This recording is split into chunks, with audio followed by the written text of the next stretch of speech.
બેસો બેસો.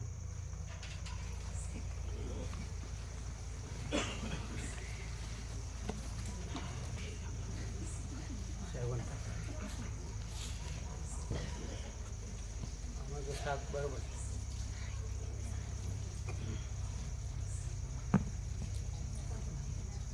પેલા બે લઈ લીધી તમે? હા, લઈ લીધી.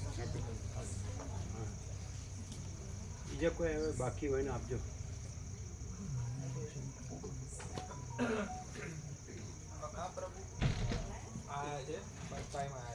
એટલે કે બુક વાંચવા માટે એમને વાંચે? હા, આપો. હા, કેતન પ્રભુ વાંચે ને આપવાની. હા પ્રભુ.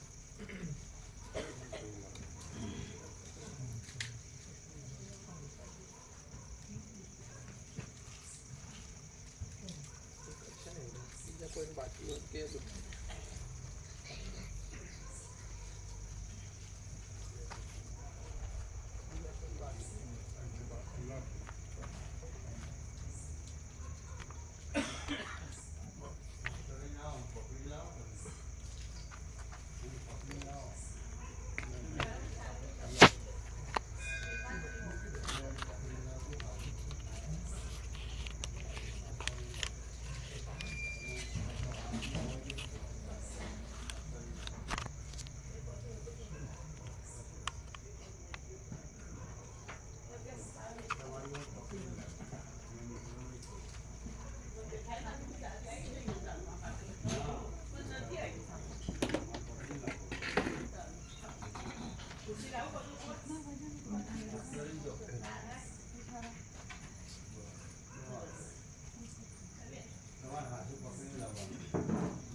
ઓમ ઓમ ઓછો જવાય.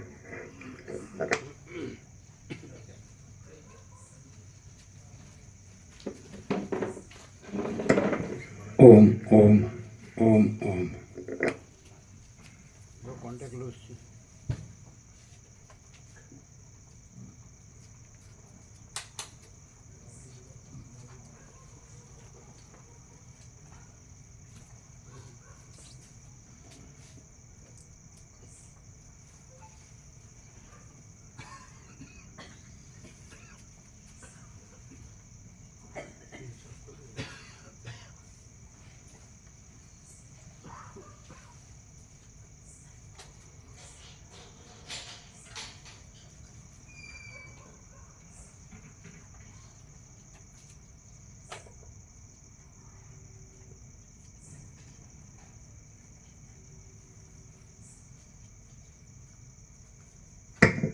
ઓમ ઓમ બરાબર.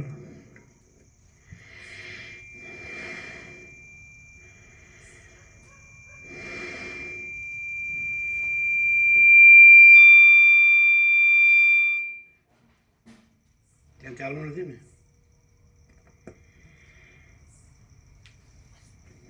પરમ ચિદાકાશ, પરમ જ્યોતિ, અખંડ જ્યોતિ, અનંત પૂર્ણ પરમ ચિદાકાશ પરમ શાંતિ स्वयं सिद्ध स्वयं प्रकाश स्वयं पूर्ण स्वस्वरूप यही सब कुछ है, इसके सिवा कुछ नहीं है। शून्यभास अनंत कोटि महाकल्प है ही नहीं। वशिष्ठ राम उपशम प्रकरण राउंड 38मो राउंड।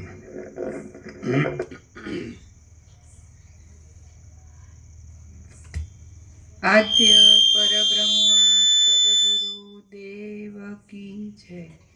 ओम श्री परमात्मने नमः।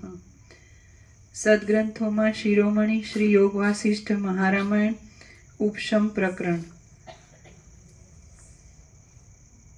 पेज नंबर 706 706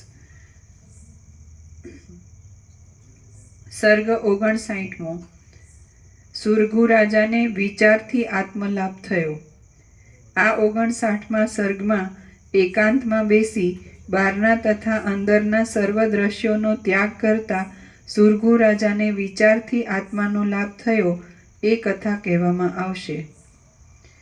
વસિષ્ઠ બોલ્યા, હે રામ, મહાત્મા માંડવ્ય મુનિએ સુરઘુ રાજાને એ પ્રમાણે કહીને પછી જેમાં ઘણા મુનિઓ રહેતા હતા એવા પોતાના આશ્રમના રમણીય વનમાં પધારી ગયા।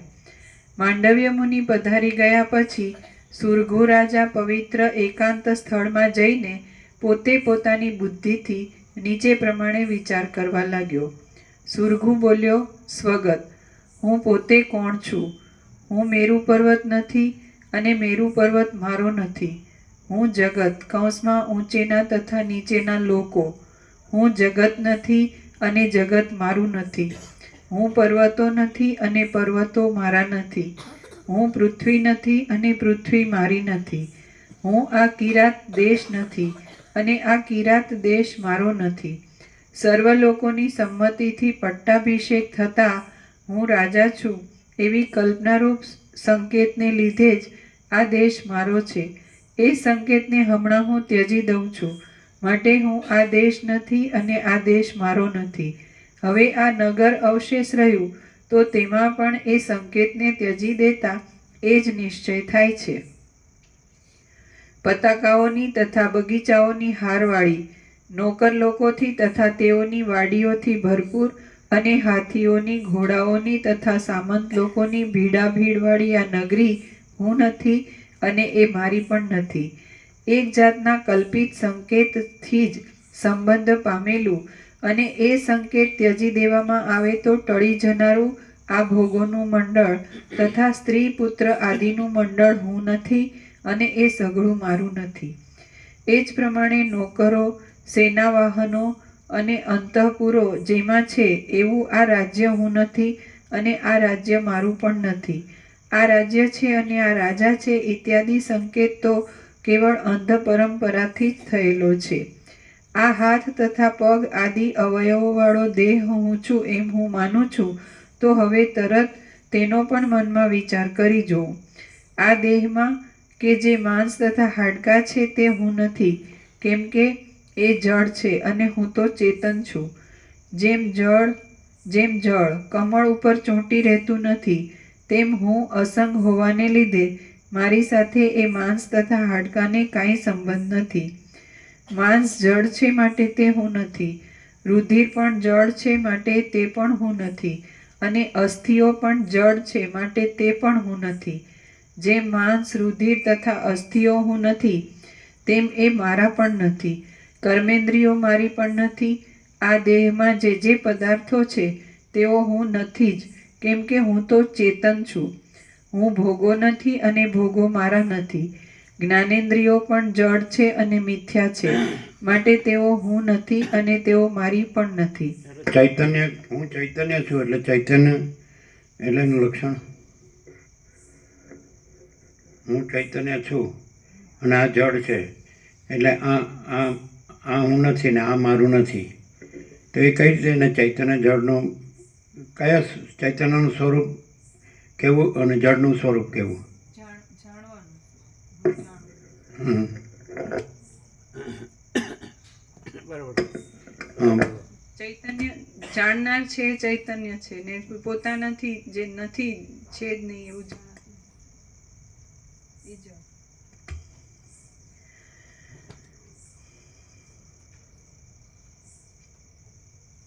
જેમ માંસ રુધિર તથા અસ્થિઓ હું નથી, તેમ એ મારા પણ નથી. કર્મેન્દ્રિયો મારી પણ નથી. આ દેહમાં જે પદાર્થો છે તેઓ હું નથી જ, કેમ કે હું તો ચેતન છું.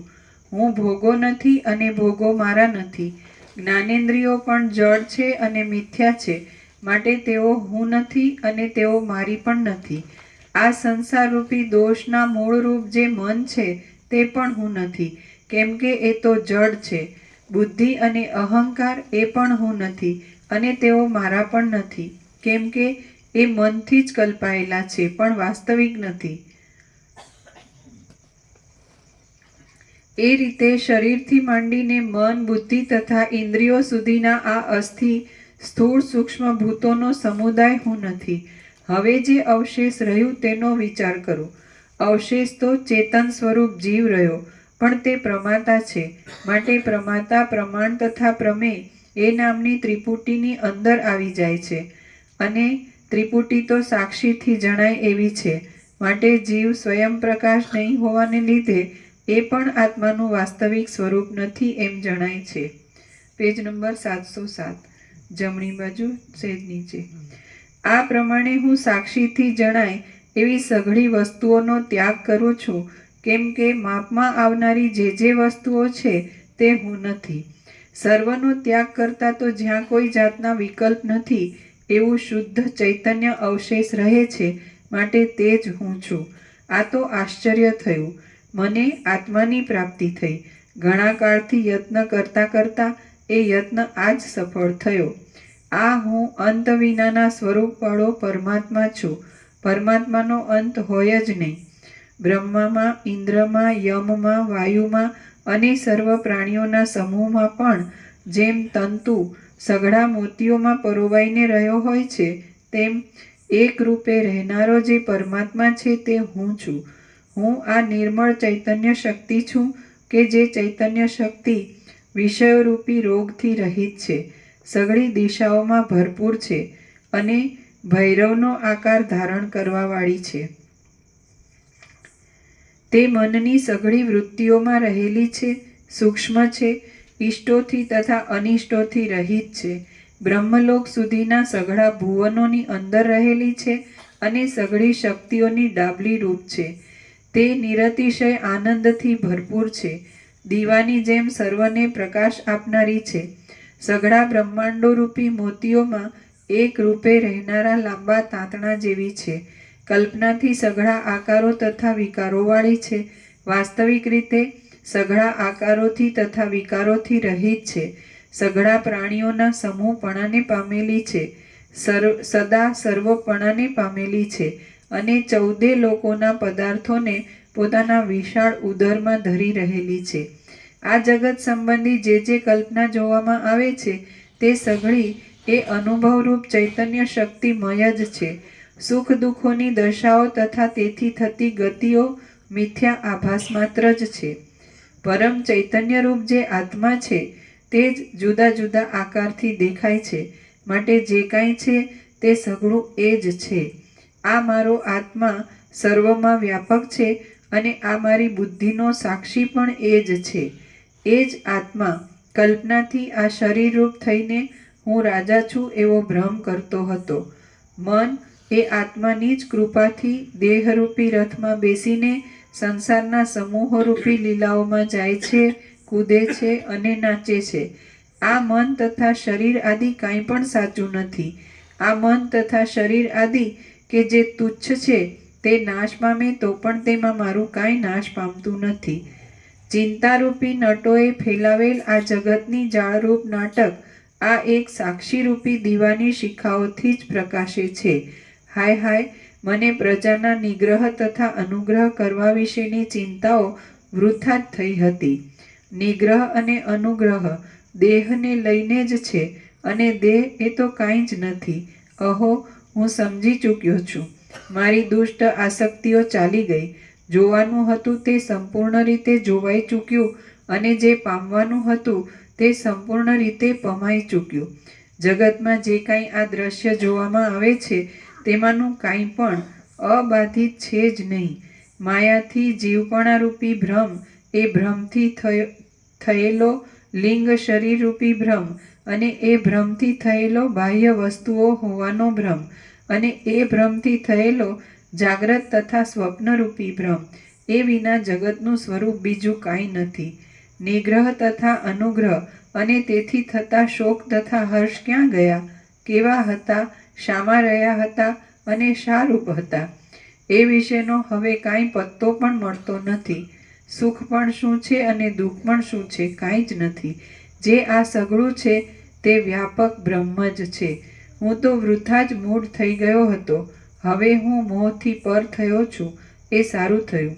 આ સઘળું બ્રહ્મરૂપ જ અનુભવવામાં આવે છે, તો હવે આમાં કોને માટે શોક કરવો? શામાં મોહ પામવો?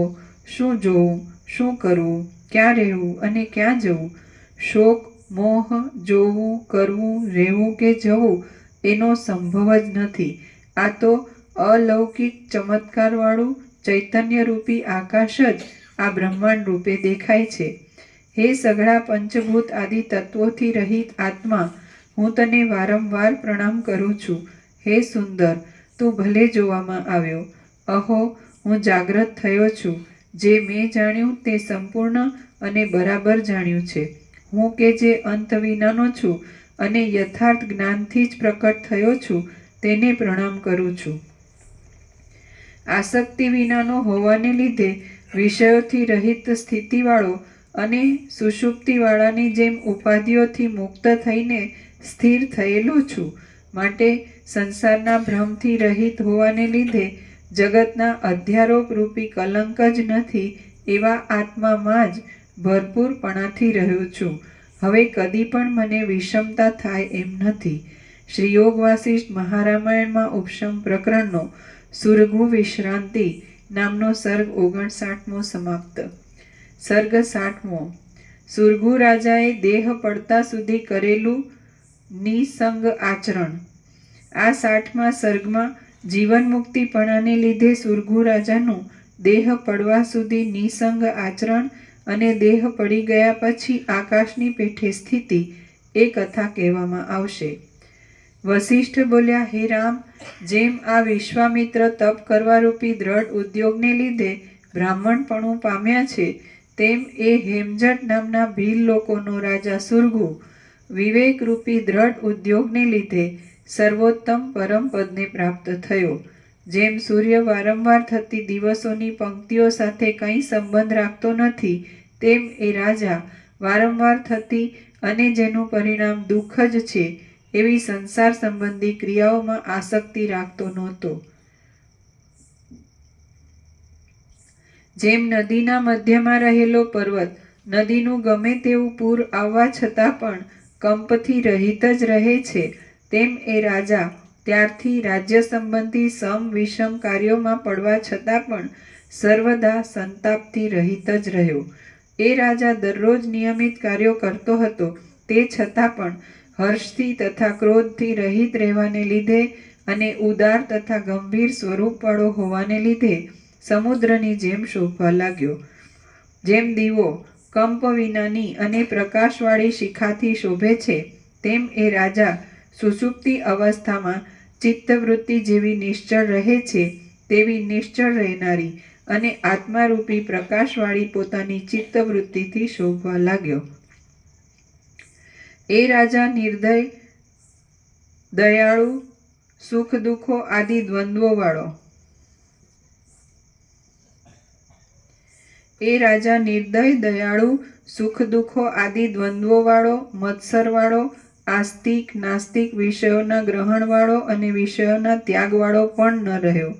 સર્વદા સમતા ભરેલી, ચપળતા ટળી જવાને લીધે ધીરતાવાળી અને અંદર શીતળપણાવાળી વૃત્તિથી ભરપૂર સમુદ્રની જેમ અને પૂર્ણચંદ્રની જેમ તે શોભવા લાગ્યો.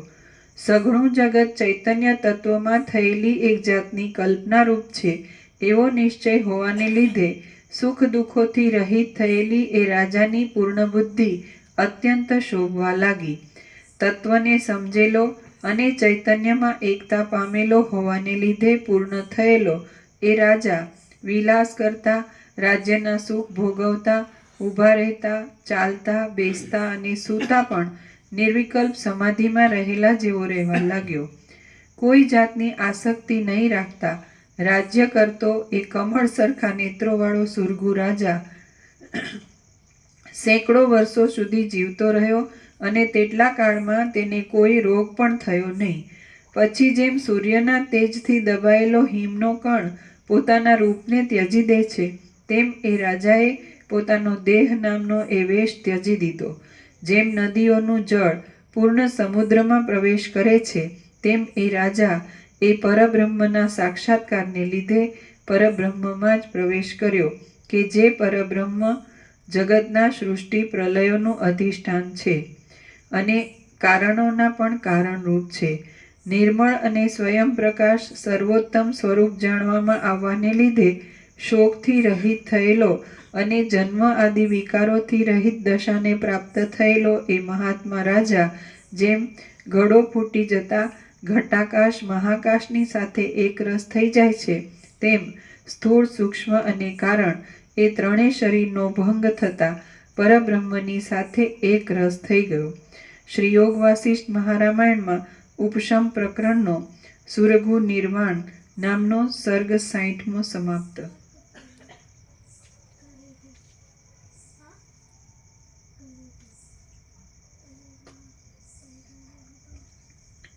સર્ગ 61મો પરીઘ અને સુરગુનો સંવાદ. આ 61મા સર્ગમાં સ્વાભાવિક એક સમાધાનનું લક્ષણ જણાવવાને માટે પરીઘ રાજાની સાથે થયેલા સુરગુના સંવાદનું વર્ણન કરવામાં આવશે. વસિષ્ઠ બોલ્યા, હે કમળપત્રો સરખા નેત્રોવાળા રામ, તમે પણ એ રીતે તત્વબોધથી સઘળા પાપોને દૂર કરી જગતના કલ્યાણ માટે શોકથી રહિત થાઓ અને સુખ દુઃખાદી દ્વંદ્વોથી રહિત જીવન મુક્તની પદવીને પ્રાપ્ત થાઓ. બાળકની પેઠે ઘોર અંધારામાં ડૂબેલું મન જો આ વિચારરૂપી દીવાને મેળવે તો તેના આશ્રયને લીધે તેને કદી પણ પરિતાપ થતો નથી. જેમ ખાડામાં પડતો માણસ ખડના દ્રઢ જથ્થાના આશ્રયથી સુખ પામે છે, તેમ મોહમાં પડતું ચિત્ત આ રીતના વિવેકના આશ્રયથી સુખ પામે છે. માટે તમે આ પવિત્ર વિચારને અભ્યાસથી દ્રઢ કરીને તેનો બીજાઓને ઉપદેશ કરો અને સર્વદા મનને એક સમાધાનવાળું રાખો, એટલે એમ કરવાથી તમે પૃથ્વીના શણગાર રૂપ થશો. રામ બોલ્યા, હે મુનીશ્વર, પવનથી ઉડતા મોરના પીંછા જેવું ચપળ મન એક સમાધાનવાળું કેવી રીતે થાય અને તે એક સમાધાન કેવું થાય એ મને આપ કહો. વસિષ્ઠ બોલ્યા, હે રામ, તત્વબોધને પ્રાપ્ત થયેલા એ જ સુરગુ રાજાનો કૌંસમાં એ જીવતો હતો તે સમયનો અને પરણાદ નામના રાજર્ષિનો આ અદ્ભુત સંવાદ હું કહું છું તે તમે સાંભળો. જેઓએ એક સમાધાનમાં મનને સમજાવ્યું હતું તથા જોડ્યું હતું એવા એ બે રાજાઓને પરસ્પરની સાથે જે વાતચીત થઈ છે તે હું તમને કહી સંભળાવું છું. પ્રબળ શત્રુઓને હણનારો અને પરીઘ એ નામથી પ્રખ્યાતિ પામેલો પારસી કૌંસમાં ઈરાન દેશનો એક રાજા હતો. જેમ રથ ધરીના પ્રભાવથી સારી રીતે ચાલે છે, તેમ એ રાજાના પ્રભાવથી એ દેશ સારી રીતે ચાલતો હતો. જેમ નંદનવનમાં રહેનારા કામદેવનો વસંત પરમ મિત્ર છે, તેમ સુરગુ રાજાનો એ પરીઘ રાજા પરમ મિત્ર હતો. કોઈ સમયે જેમ પ્રજાના અપરાધોને લીધે સંસારમાં પ્રલય થાય, તેમ એ પરીઘ રાજાના દેશમાં પ્રજાના પાપોને લીધે મોટી અનાવૃષ્ટિ થઈ. જેમ સળગતા દાવાનળમાં જંગલના ઘણા પ્રાણીઓ નાશ પામે, તેમ ભૂખથી દુર્બળ થયેલી ઘણી પ્રજાઓ એ અનાવૃષ્ટિમાં નષ્ટ થઈ ગઈ. એ દુઃખને લીધે પરીઘ રાજાને અત્યંત ખેદ થયો. જેમ પ્રવાસી જન બળી ગયેલા ગામનો ત્યાગ કરે છે, તેમ પરીઘ રાજાએ એ ખેદને લીધે પોતાનું સઘળું રાજ્ય ત્યજી દીધું. પ્રજાનો વિનાશ થતો અટકાવી નહીં શકવાને લીધે વૈરાગ્યને પામેલો એ રાજા મૃગ ચર્મવાળા મુનિની જેમ તપ કરવા સારું વનમાં ગયો. વૈરાગ્યને પામેલો એ રાજા જાણે કોઈ પરલોકમાં રહ્યો હોય તેમ પોતાના નગરના લોકોના જાણવામાં ન આવે તેવા કોઈ દૂરના વનમાં રહ્યો. પર્વતની ગુફારૂપી ઘરમાં રહેલો, તપ કરતો, જીતેન્દ્રિય અને શાંત બુદ્ધિવાળો એ રાજા વૃક્ષોમાંથી પોતાની મેળે ખરી પડેલા સુકાયેલા પાંદડા ખાઈને રહેવા લાગ્યો. લાંબા કાળ સુધી અગ્નિની પેઠે સુકાયેલા પાંદડાઓનું જ ભક્ષણ કરવાને લીધે એ રાજા તપસ્વી લોકોમાં પરણાદ એ નામથી ઓળખાવા લાગ્યો. ત્યારથી માંડીને એ રાજર્ષિઓમાં ઉત્તમ પરીઘ રાજા જંબુદ્વીપની અંદર સઘળા મુનિઓના આશ્રમોમાં પરણાદ જ કહેવાવા લાગ્યો. પછી 1000 વર્ષ સુધી દારૂણ તપશ્ચર્યા કરીને અભ્યાસને લીધે તે રાજા અંતઃકરણની શુદ્ધિથી અને ઈશ્વરના અનુગ્રહથી જ્ઞાનને પ્રાપ્ત થયો. સુખ દુઃખ આદિ દ્વંદ્વોથી તથા આશાઓથી રહિત થયેલો, શાંત મનવાળો, રાગદ્વેષ વિનાનો અને તત્વને સમજનારી બુદ્ધિવાળો એ રાજા જીવન મુક્ત થયો. હે રામ, જેમ ભ્રમર હંસોની સાથે કમલિનીમાં પોતાની ઈચ્છા પ્રમાણે વિચરે છે, તેમ એ રાજા સિદ્ધ લોકોની અને સાધ્ય લોકોની સાથે આ ત્રૈલોક્ય રૂપી મઠમાં પોતાની ઈચ્છા પ્રમાણે વિચરવા લાગ્યો. એક દિવસ એ પરણાદ રાજા હેમજટ નામના ભીલ લોકોના રાજા સુરગુને ઘેર આવી પહોંચ્યો કે જે ઘર રત્નોની રચનાવાળું હોવાને લીધે જાણે બીજું મેરુ પર્વતનું શિખર હોય એવું લાગતું હતું. જે પરમ તત્વ જાણવાનું છે તે જાણી લીધેલું હોવાને લીધે પૂર્ણ થયેલા અને મૂર્ખતામાંથી નીકળીને જીવન મુક્ત થયેલા એ બંને રાજાઓએ પોતે પરસ્પરના જૂના મિત્ર હોવાને લીધે પરસ્પરની પૂજા કરી. અહો, આજ મારા પવિત્ર કર્મો સફળ થયા કે જેથી મને આપનો સમાગમ થયો, એમ તેઓએ એકબીજાને કહ્યું. પછી પરસ્પર આલિંગન કરીને અન્યોન્યના સમાગમથી અત્યંત આનંદ પામેલા એ બંને રાજાઓ જેમ ચંદ્ર અને સૂર્ય એક ઉદયાચળમાં બેસે છે તેમ એક આસન ઉપર બેઠા. પરીઘ બોલ્યો, આજ તમારા દર્શનથી મારું ચિત્ત મોટા આનંદને પ્રાપ્ત થયું છે અને મન જાણે ચંદ્રના બિંબમાં ડૂબ્યું હોય તેમ શીતળપણાને પ્રાપ્ત થયું છે. જેની શાખાઓ કપાઈ ગઈ હોય એવું વૃક્ષ એક જળાશયના કિનારે હોવાને લીધે સેંકડો શાખાઓવાળું થાય છે, તેમ જાણે સ્વાભાવિક સુખ જ હોય એવો પ્રેમ વિયોગ પ્રાપ્ત થતાં સેંકડો શાખાઓવાળો થાય છે. હે મિત્ર, આપણી વિશ્વાસ ભરેલી તે જૂની વાતોને, તે લીલાઓને અને તે ચેષ્ટાઓને સંભાળી હું વારંવાર રાજી થાઉં છું. તમને જેમ માંડવ્ય મુનિની કૃપાથી જ્ઞાન પ્રાપ્ત થયું છે તેમ મને તપથી પ્રસન્ન થયેલા ઈશ્વરની કૃપાથી જ્ઞાન પ્રાપ્ત થયું છે. હે રાજા, હવે તમે સઘળા દુઃખોથી રહિત થયા ને? જેમ દેવ મેરુ પર્વતમાં આરામ સેવે છે તેમ તમે પરબ્રહ્મમાં શાંત થયા ને? જેમ શરદ ઋતુમાં તળાવના જળમાં નિર્મળતા થાય છે તેમ આત્મારામપણાને લીધે તમારા ચિત્તમાં મોટા કલ્યાણરૂપી નિર્મળતા થઈ છે ને? હે ભલા રાજા, જે કાર્યો લોકોના હિતને માટે અવશ્ય કરવા જોઈએ તે કાર્યોને અત્યંત સ્વચ્છ, ગંભીર અને સમતાવાળી દ્રષ્ટિએ કરીએ જાઓ છો ને? તમારા દેશના લોકો આધિઓથી તથા વ્યાધિઓથી રહિત, ધીર, ધાન્યોની સમૃદ્ધિવાળા અને સંતાપ વિનાના છે ને? ધાન્ય આદિ ઉત્તમ ફળોવાળી તમારી પૃથ્વી ફળોથી નમી રહેલી કલ્પવૃક્ષની લતાની જેમ જોઈતા ફળો આપીને તમારી પ્રજાઓને અત્યંત તૃપ્ત કરે છે ને? જેમ ચંદ્રના કિરણોનું હિમના સમૂહ જેવું ધોળું મંડળ દિશાઓમાં ફેલાય છે તેમ તમારી હિમના સમૂહ જેવી ધોળી પવિત્ર કીર્તિ દિશાઓમાં ફેલાયેલી છે ને? જેમ તળાવનું જળ પોતાની અંદરના કમળોના કંદોની ભૂમિકાઓને પૂરી દે છે તેમ તમે પોતાના ગુણોના સમૂહોથી સઘળી દિશાઓને પૂરી દીધી છે ને? પ્રત્યેક ગામડાઓમાં ચોખાની શાળના ક્યારાઓની ચોકી કરવા બેઠેલી ખેડૂતોની કન્યાઓ રાજી થતી આનંદ આપનારા તમારા યશને ગાય છે ને? તમારા ધાન્યો, ધનો અને વૈભવો બધું આબાદ છે ને? તમારા નોકરો, સ્ત્રીઓ, પુત્રો અને પ્રજાજનો કુશળ છે ને? તમારી આ કાયારૂપી લતા ચિંતાઓરૂપી તથા રોગોથી રહિત છે ને? ચિંતાઓથી તથા રોગોથી રહિત છે ને? અને તે આલોક સંબંધી તથા પરલોક સંબંધી સુખ આપનારા પુણ્યરૂપી ફળને ઉત્પન્ન કરે છે ને?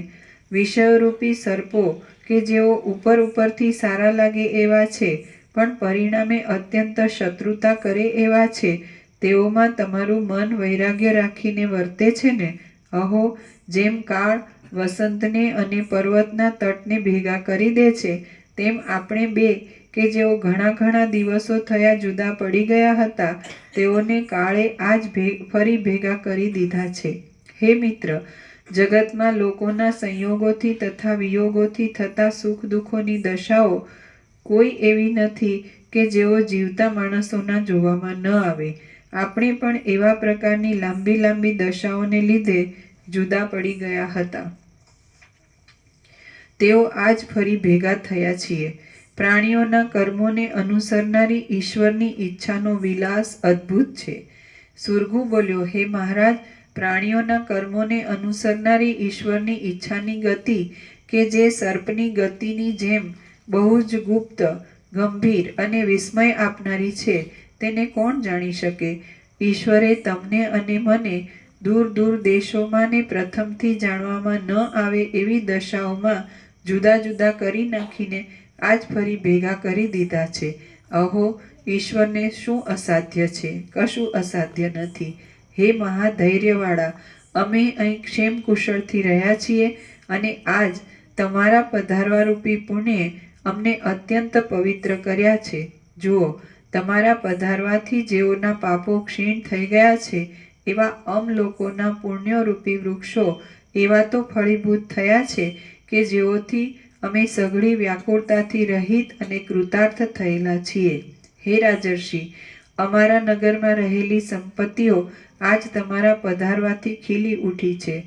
હે મહાપ્રભાવશાળી, તમારું પવિત્ર ભાષણ અને પવિત્ર દર્શન ચારે બાજુથી જાણે અમૃતોના મીઠા પ્રવાહને વરસતું હોય એવું લાગે છે. મહાત્માઓનો સમાગમ મોક્ષ સુખની પ્રાપ્તિ જ છે. શ્રી યોગ વાસિષ્ઠ મહારામાયણમાં ઉપશમ પ્રકરણનો સુરઘુ પરિઘ સમાગમ નામનો સર્ગ 61મો સમાપ્ત. સર્ગ 62મો. ચૈતન્યનું સ્ફુરણ રહેવાથી નિત્ય સમાધિ જ રહે છે. આ 62મા સર્ગમાં અજ્ઞાનરૂપી આવરણનો ભંગ થતા નિરંતર ચૈતન્યનું જ સ્ફુરણ થવાને લીધે તત્વવેત્તાઓને સર્વદા સમાધિ જ રહે છે એમ કહેવામાં આવશે. વસિષ્ઠ બોલ્યા, હે રામ, પછી ઘણીવાર સુધી જૂના સ્નેહથી ભરેલી એવા પ્રકારની વિશ્વાસની વાતો કરીને પરીઘ રાજાએ સુરગુ રાજાને નીચે પ્રમાણે કહ્યું. પરીઘ બોલ્યો, હે રાજા, આ સંસારરૂપી જાળમાં જે કામ કરવામાં આવે છે તે સર્વ કામ સ્થિતપ્રજ્ઞ ચિત્તવાળાને સુખદાયી થાય છે, અજ્ઞાનીને સુખદાયી થતું નથી. સમાધિ કે જે સઘળા સંકલ્પોથી રહિત છે, પરમ શાંતિનું સ્થાન છે, સઘળા દુઃખોના અત્યંત ઉપશમરૂપ છે અને સંસાર સંબંધી સુખો કરતાં અત્યંત શ્રેષ્ઠ છે, તેને તમે કરો છો ને? સુરગુ બોલ્યો, હે મહારાજ, આપ જેને સઘળા સંકલ્પોથી રહિત, સઘળા વિક્ષેપરૂપી દુઃખોના અત્યંત ઉપશમરૂપ અને સંસાર સંબંધી સુખો કરતાં અત્યંત શ્રેષ્ઠ કહો છો, તે સમાધિ શો પદાર્થ છે એ મને કહો. હે મહાત્મા, જે તત્વવેત્તા પુરુષ હોય છે તે બેસી રહેતા અથવા વ્યવહાર કરતા પણ સમાધિ વિનાનો ક્યારે રહે છે? જે ક્ષણ માત્ર પણ સમાધિ વિનાનો રહે તે તત્વવેત્તા જ કેમ કહેવાય?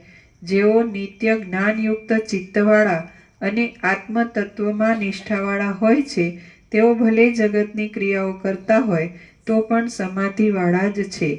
પદ્માસન વાળીને બ્રહ્માંજલિ કર્યા છતાં પણ જેનું ચિત્ત શાંત થયું ન હોય તેની સમાધિ શું કામની છે અને કેવી છે? હે મહારાજ, સઘળી આશાઓ રૂપી ખડોને બાળી નાખવામાં અગ્નિરૂપ જે તત્વબોધ છે તે જ સમાધિ કહેવાય છે. હે મહારાજ, સઘળી આશાઓ રૂપી ખડોને બાળી નાખવામાં અગ્નિરૂપ જે તત્વબોધ છે તે જ સમાધિ કહેવાય છે. ચૂપ થઈને એકાંતમાં બેસી રહેવું એ સમાધિ નથી. ભેદનો બાદ કરીને અભેદનું જ અનુસંધાન કરતી, સર્વદા તૃપ્તિવાળી અને સત્ય વસ્તુ બ્રહ્મને જ જોનારી જે ઉત્તમ બુદ્ધિ હોય તેને જ તત્વવેત્તા પુરુષો સમાધિ કહે છે. ભેદનો બાદ કરીને અભેદનું જ અનુસંધાન કરતી, સર્વદા તૃપ્તિવાળી અને સત્ય વસ્તુ બ્રહ્મને જ જોનારી જે ઉત્તમ બુદ્ધિ હોય તેને જ તત્વવેત્તા પુરુષો સમાધિ કહે છે. ક્ષોભ વિનાની, અહંકાર વિનાની, સુખ દુઃખાદી દ્વંદ્વોને નહીં અનુસરનારી અને મેરુ કરતાં પણ વધારે અડગ રહેનારી જે ઉત્તમ બુદ્ધિ હોય તેને જ તત્વવેત્તા પુરુષો સમાધિ કહે છે. ચિંતા વિનાની, આત્મતત્વરૂપ પરમ ઇષ્ટ પદાર્થને પ્રાપ્ત થયેલી અને આ વસ્તુ ગ્રાહ્ય છે તથા આ વસ્તુ ત્યાજ્ય છે એવી આસક્તિઓથી રહિત થયેલી મનની જે પરિપૂર્ણ સ્થિતિ તે જ સમાધિ કહેવાય છે. મહાત્મા પુરુષનું મન જ્યારથી માંડીને બોધથી અત્યંત જોડાયેલું હોય ત્યારથી જ તે પુરુષને એકધારી સમાધિ ચાલ્યા કરે છે. જેમ રમત કરતા બાળકના હાથમાં રહેલો કમળનો તંતુ ખેંચવાથી તૂટી જાય તેમ તત્વવેત્તાની સમાધિ કદી પણ પાછી તૂટી જતી નથી. તત્વનું નિરંતર અનુસંધાન ચાલ્યા કરે એ જ સમાધિ છે અને તે સમાધિ તત્વવેત્તા પુરુષને એકવાર થઈને પાછી તૂટતી જ નથી. જેમ સૂર્ય આખા દિવસ સુધી પ્રકાશવાથી વિરામ પામતો નથી તેમ તત્વવેત્તાની બ્રહ્માકાર વૃત્તિ વિદેહ કૈવલ્ય થતા સુધી તત્વના અવલોકનમાંથી વિરામ જ પામતી નથી. જેમ નદીનું જળ નિરંતર વહેવાથી ક્ષણ માત્ર પણ રોકાતું નથી તેમ તત્વવેત્તા પુરુષ ક્ષણ માત્ર પણ જ્ઞાનથી રોકાતો નથી. જેમ કાળ પોતાની ગતિને ક્ષણ માત્ર પણ ભૂલતો નથી તેમ તત્વવેત્તા પુરુષ પોતાના આત્માને ક્ષણ માત્ર પણ ભૂલતો નથી. જેમ વાયુ સર્વ પોતાની ગતિને ભૂલતો નથી તેમ તત્વવેત્તા પુરુષ સર્વત્ર પોતે નિશ્ચિત કરેલા ચૈતન્યને ભૂલતો જ નથી. જેમ કાળની મૂર્તિરૂપ સૂર્યાદિ નિરંતર ચાલ્યા જ કરે છે તેમ જ્ઞાનીને વિષયોથી રહિત ચૈતન્યનું સ્ફુરણ નિરંતર રહ્યા જ કરે છે. જેમ કોઈ પણ પદાર્થ સત્તા વિનાનો મળતો નથી તેમ જ્ઞાનીને કોઈ પણ કાળ આત્માના અનુસંધાન વિનાનો પ્રાપ્ત થતો નથી. જેમ સંસારમાં અગ્નિ ઉષ્ણતા વિનાનો અને ચંદ્ર શીતળતા વિનાનો હોતો જ નથી તેમ આત્મવેત્તા પુરુષ આત્માના અનુસંધાન રૂપી સમાધિ વિનાનો હોતો જ નથી. હું સર્વદા આત્માના અનુસંધાન વાળો જ છું, સર્વદા નિર્મળ જ છું અને સર્વદા શાંત મન વાળો જ છું, માટે સર્વદા સમાધિ વાળો જ છું. મારી સમાધિને કોણ તોડી શકે એમ છે અને સમાધિ કેમ જ તૂટે? કેમ કે મારી સમાધિ આત્મ સ્વરૂપથી અભિન્ન છે, માટે સર્વદા તે એક ધારી જ રહેલી છે.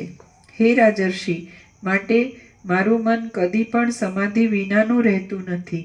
જો મન છે એમ ધારતા હો તો મારું મન સર્વદા સ્થિત પ્રજ્ઞ જ છે અને જો આત્મ સ્વરૂપ વિના બીજો કોઈ પદાર્થ ન હોવાને લીધે મન જ નથી એમ ધારતા હો તો મન ન હોવાથી મને સમાધિ પણ નથી. આત્મા જ સર્વમાં વ્યાપક છે, સર્વ કાળમાં છે, સર્વરૂપ છે અને સર્વ પ્રકારે છે. તો એવા અખંડ આત્મ સ્વરૂપમાં સમાધિ ન હોવી તે પણ શું કહેવાય અને સમાધિ હોવી તે પણ શું કહેવાય? દ્વૈત રૂપી વિભાગોથી રહિત થયેલા અને અત્યંત સમતાવાળા મહાત્મા પુરુષો સર્વદા સમાધિવાળા જ હોય છે. એટલા માટે આ તત્વવેત્તા સમાધિવાળો છે અને આ તત્વવેત્તા સમાધિ વિનાનો છે એવા પ્રકારનો બોલવાનો ભેદ ક્યાં સંભવે છે? સંભવતો જ નથી. શ્રી યોગ વાસિષ્ઠ મહારામાયણમાં ઉપશમ પ્રકરણનો સમાધિ નિશ્ચય નામનો સર્ગ 62મો સમાપ્ત. સર્ગ 63મો. સુરઘુએ પોતાની સહજ સ્થિતિનું વિસ્તારથી વર્ણન કર્યું. આ 63મા સર્ગમાં પરિઘે પરીક્ષા કરીને વખાણેલો સુરઘુ પોતાની સહજ સ્થિતિનું જ વિસ્તારથી વર્ણન કરશે. પરીખ બોલ્યો, હે સુરગુ રાજા, હું તમારી પરીક્ષા કરી ચૂક્યો છું.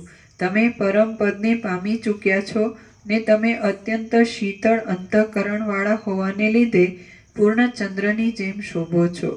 તમે આનંદરૂપી રસથી પૂર્ણ બ્રહ્મવિદ્યારૂપી ઉત્તમ લક્ષ્મીવાળા શીતળ અને સ્નિગ્ધ મધુર હોવાને લીધે કમળની જેમ શોભો છો. તમે નિર્મળ, વિસ્તીર્ણ, પૂર્ણ તેમજ ગંભીર હોવાને લીધે અને જે તમારી અંદર છે તે સ્પષ્ટ દેખાતું હોવાથી કાંઠાના પવનોથી રહિત થયેલા સમુદ્ર જેવા શોભો છો. તમે સ્વચ્છ, આનંદથી ભરપૂર, અહંકારરૂપી મેઘથી રહિત, ચોખ્ખા, વિસ્તીર્ણ અને ગંભીર હોવાને લીધે શરદ ઋતુના આકાશમાના જેવા શોભો છો. તમે સઘળા ઇષ્ટ તથા અનિષ્ટ વિષયોમાં આસક્તિ વિનાના દેખાઓ છો. સર્વ વિષયોમાં સંતુષ્ટ જ રહો છો અને તમને કોઈ પણ વિષય ઉપર રાગ રહ્યો નથી. એટલા માટે તમે સઘળી રીતે શોભો છો. સારનો તથા અસારનો વિચાર કરી તેના નિર્ણયના પારને પામેલા તમે પોતાની મોટી બુદ્ધિથી આ સઘળું જગત અખંડ બ્રહ્મરૂપ જ છે એમ જાણો છો. હે સાચા ખોટાના વિવેચનને જાણનારા રાજા, તમારું શરીર આનંદથી ભરેલા અંતઃકરણવાળું અને ચડતી પડતી દશાઓને લીધે અચંચલ થયેલું છે. હે સાચા ખોટાના વિવેચનને જાણનારા રાજા, તમારું શરીર આનંદથી ભરેલા અંતઃકરણવાળું અને ચડતી પડતી દશાઓને લીધે અચંચલ થયેલું છે. હે પ્યારા, જેમ સમુદ્ર અમૃતથી ભરપૂર હોય તેમ તમે સઘળી વસ્તુઓથી રહિત પરમાત્માની અંદર ભરપૂર થયા છો. તમને પરમપદમાં એવી તૃપ્તિ મળી છે કે જે તૃપ્તિ પાછી કદી પણ ક્ષીણ થશે નહીં.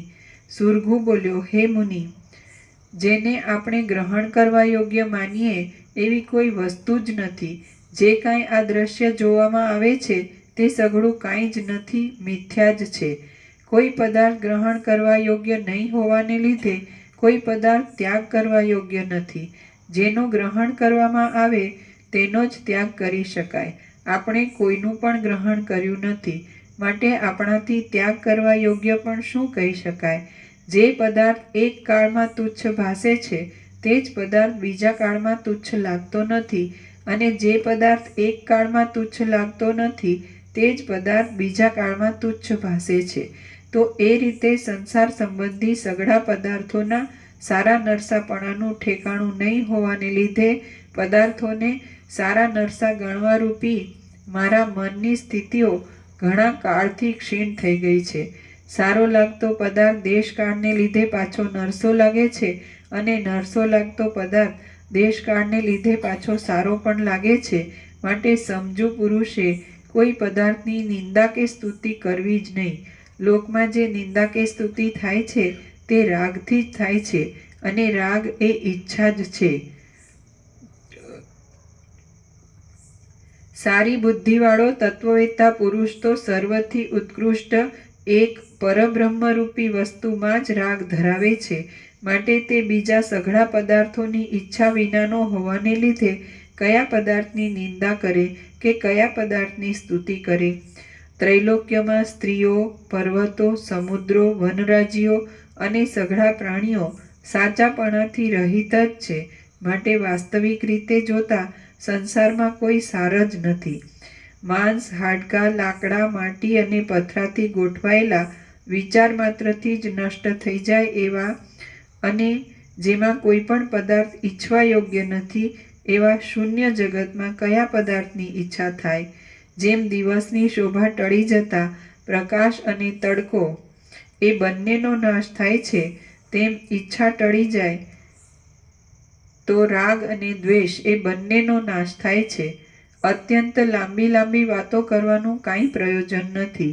ટૂંકમાં સમજવાનું એટલું જ છે કે મન જો સર્વ પદાર્થોમાં રાગ વિનાનું અને વિક્ષેપરૂપી વિષમતા વિનાનું થઈને આત્મામાં જ સંતુષ્ટ થાય તો એ જ ઉત્તમ શાંતિ છે, અને જેનાથી એ શાંતિ મળે એ વિચારનું જ સર્વદા સુખને માટે સેવન કરવું યોગ્ય છે.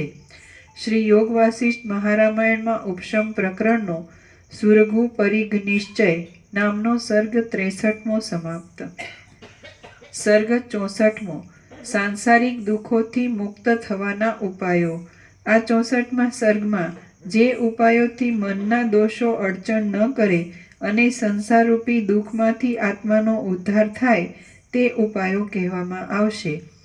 વશિષ્ઠ બોલ્યા, હે રામ, જે રીતે સુરગુ અને પરીખ એ બંને રાજાઓ જગતના ભ્રમપણાનો અને આત્માના સત્યપણાનો વિચાર કરી પરસ્પરનું પૂજન કરી પ્રસન્ન થઈને પોતપોતાના કાર્યો કરવા માટે ત્યાંથી છૂટા પડ્યા. એ રીતે વશિષ્ઠ બોલ્યા, હે રામ, એ રીતે સુરગુ અને પરીખ એ બંને રાજાઓ જગતના ભ્રમપણાનો અને આત્માના સત્યપણાનો વિચાર કરી પરસ્પરનું પૂજન કરી પ્રસન્ન થઈને પોતપોતાના કાર્યો કરવા માટે ત્યાંથી છૂટા પડ્યા.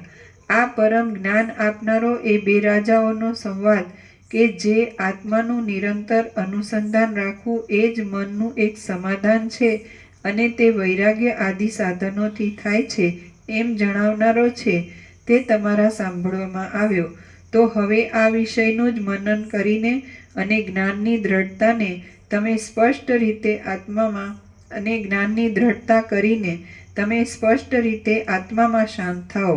વિદ્વાનોની સાથે પોતાના ધીરતા ભરેલા વિચારો મેળવી તીક્ષ્ણ કરવામાં આવેલી બુદ્ધિથી હૃદયાકાશમાં અહંકાર રૂપી કાળો મેઘ ગલિત થઈ જાય અને સર્વ લોકોને પ્યારો લાગે એવો ફળ દેનારો, આનંદ આપનારો અને વિસ્તારવાળો નિર્મળ ચિત્તરૂપી શરતકાળ પ્રાપ્ત થાય ત્યારે ધ્યાન કરવા યોગ્ય સઘળા અનર્થોને ટાળનાર સુગમ આનંદની સંપૂર્ણ સંપત્તિવાળા અને અત્યંત સ્વચ્છપણાવાળા પરબ્રહ્મરૂપી આકાશમાં સારી રીતે રહી શકાય છે. જે પુરુષ નિત્ય વેદાંત શાસ્ત્રનો વિચાર કરે, સર્વદા વિષયોની આસક્તિથી રહિત રહે અને સર્વદા આત્માનું જ અનુસંધાન કર્યા કરે તે સુખી પુરુષને મનના શોકો કાંઈ જ અડચણ કરી શકતા નથી. એવો પુરુષ વ્યવહારમાં અત્યંત તત્પર રહે અને વ્યવહારની અનુકૂળતાને માટે મનથી નહીં પણ ઉપરથી રાગ દ્વેષ દેખાડ્યા કરે તો પણ જેમ જળમાં રહેલું કમળ જળથી લેપાતું નથી તેમ મનમાં વ્યવહાર સંબંધી કલંકથી તે લેપાતો નથી. જેમ હાથી સિંહને કાંઈ અડચણ કરી શકતો નથી તેમ જે પુરુષ રાગ દ્વેષથી રહિત, શાંત મનવાળો અને આત્માના ઉત્તમ વિજ્ઞાનવાળો હોય તેને મન કાંઈ જ અડચણ કરી શકતું નથી. જેમ નંદનવનમાં કોઈ ઝેરી કે કાંટાવાળું ઝાડ હોતું નથી તેમ જ્ઞાનીના ચિત્તમાં ભોગોની દ્રઢ વાસના કે દીનતા હોતી જ નથી. કેમ કે જ્ઞાનીનું ચિત્ત બહુ બહાર હોવાને લીધે કેમ કે જ્ઞાનીનું ચિત્ત બહુ બહાર ન હોવાને લીધે છાપેલું શું છે? બહાર હોવાને લીધે બરાબર છે. કેમ કે જ્ઞાનીનું ચિત્ત બહુ બહાર હોવાને લીધે આભાસની બહાર હોવાને લીધે કેમ કે જ્ઞાનીનું ચિત્ત બહુ બહાર હોવાને લીધે ક્ષુદ્ર સુખોની સ્પૃહાથી રહિત જ હોય છે. જેમ વૈરાગ્યવાળો મનુષ્ય ક્ષુદ્ર સુખોની ઈચ્છા આભાસમાં જ હોય અને આભાસની બહુ બહાર એટલે અમાપ.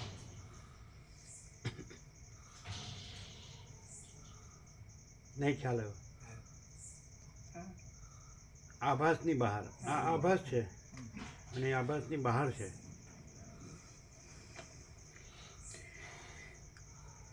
જેમ નંદનવનમાં કોઈ ઝેરી કે કાંટાવાળું ઝાડ હોતું નથી તેમ જ્ઞાનીના ચિત્તમાં ભોગોની દ્રઢ વાસના કે દીનતા હોતી જ નથી. કેમ કે જ્ઞાનીનું ચિત્ત બહુ બહાર હોવાને લીધે ક્ષુદ્ર સુખોની સ્પૃહાથી રહિત જ હોય છે.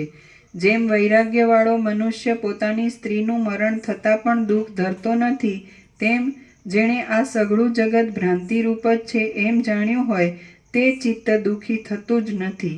જેમ રજ આકાશનો સ્પર્શ કરી શકતી નથી તેમ વ્યવહારમાં કર્તાપણાની આસક્તિથી ઉત્પન્ન થતું પાપ જગતને મનના મોહરૂપી સમજીને તેવી આસક્તિથી રહિત થયેલા પુરુષનો સ્પર્શ કરી શકતું નથી. જેમ દીવો અંધારાનું ઓસડ છે, તેમ આ સઘળું અવિદ્યા માત્ર જ છે એમ જાણવું એ જ જગતરૂપે વિસ્તારને પામેલા અવિદ્યારૂપી મહાન રોગનું ઓસડ છે.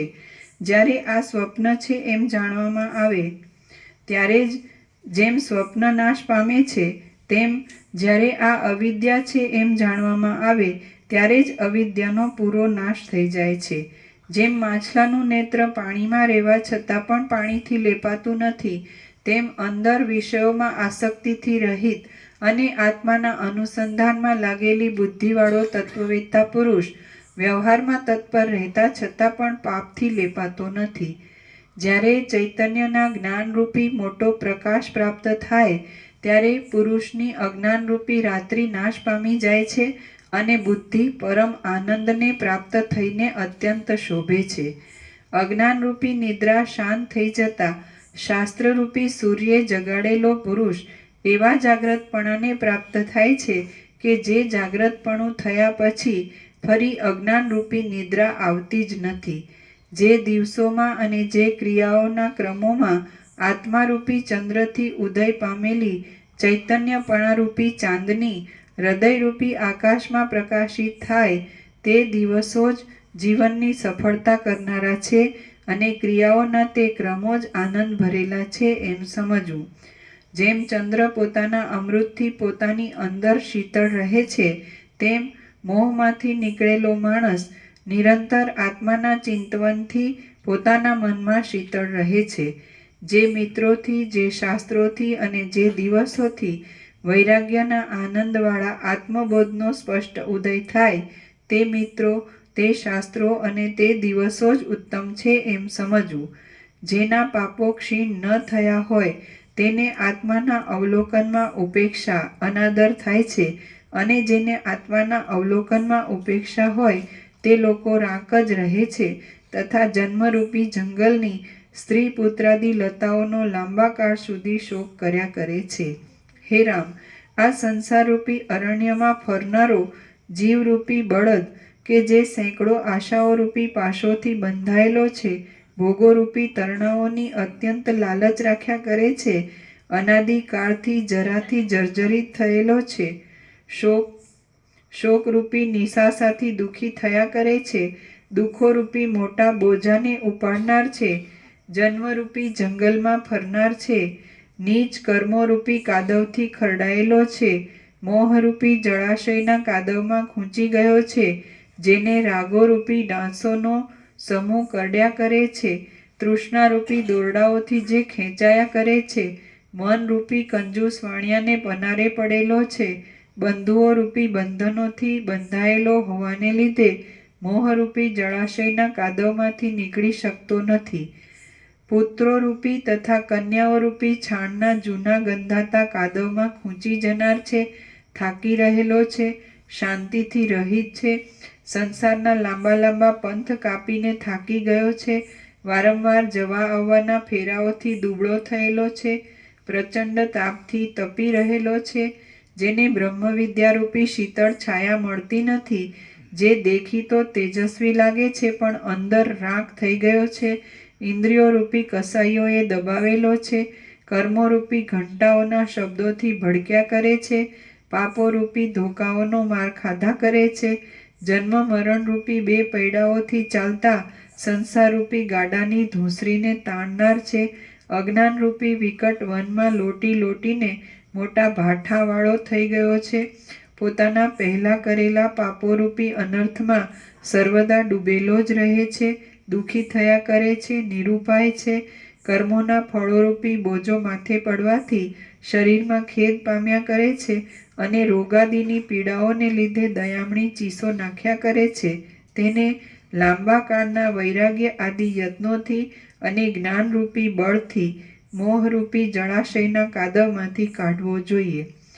જો તત્વના અવલોકનથી ચિત્ત ક્ષીણ થાય તો જીવ સંસારરૂપી સમુદ્રમાંથી તરી જાય છે અને પાછો કદી પણ તે સમુદ્રમાં પડતો નથી. જેમ વહાણોવાળાના સમાગમથી સમુદ્ર ઓળંગવા સારું વહાણ મળે છે, તેમ મહાત્માના સમાગમથી સંસાર પાર કરવાની સારી યુક્તિ મળે છે. મરુભૂમિવાળા જે દેશોમાં મરુભૂમિવાળા જે દેશમાં ફળો આપનારું અને શીતળ છાયાવાળું સજ્જનરૂપી વૃક્ષ ન મળતું હોય તે દેશમાં સમજુ માણસે વસવું જ નહીં. સુજનરૂપી ચંપક કે જે સ્નિગ્ધ તથા શીતળ વચનોરૂપી પાંદડાવાળો હોય છે, ધીરતારૂપી છાયાવાળો હોય છે અને મંદ હાસ્યરૂપી પુષ્પવાળો હોય છે, તેની પાસે જવાથી ક્ષણ માત્રમાં અત્યંત શાંતિ મળે છે. આ સંસાર કે જે આત્મલાભરૂપી શાંતિ ન મળી હોય ત્યાં સુધી મહામોહને અને અદ્ભુત સંતાપોને આપનાર છે. તેમાં બુદ્ધિમાન પુરુષે જો પોતાને કાંઈ પણ વિવેક પ્રાપ્ત થયો હોય તો પડ્યા રહેવું યોગ્ય નથી. પોતાનો બંધુ પોતે જ છે, માટે પોતાથી જ પોતાનો ઉદ્ધાર થાય એમ કરવું જોઈએ. દેહાભિમાનરૂપી ગર્વ ધરીને પોતાના આત્માને જન્મોરૂપી કાદવોથી ભરેલા સંસારરૂપી સમુદ્રમાં નાખવો નહીં. આ દેહરૂપી દુઃખ શું છે, કેમ આવ્યું છે, શાથી થયું છે અને કેમ નાશ પામે, એવી રીતથી સમજુ પુરુષોએ પ્રયત્નપૂર્વક વિચારવું જોઈએ. સંસારમાં ડૂબેલા આત્માનો ઉદ્ધાર કરવામાં માણસોને ધન, મિત્રો, શાસ્ત્રો કે બાંધવો કાંઈ કામ આવતા નથી. મનરૂપી મિત્ર કે જે સર્વદા સાથે જ રહેનાર છે, તેને શુદ્ધ કરીને જો તેની સાથે કંઈક વિચાર કરવામાં આવે તો આત્માનો ઉદ્ધાર થાય છે.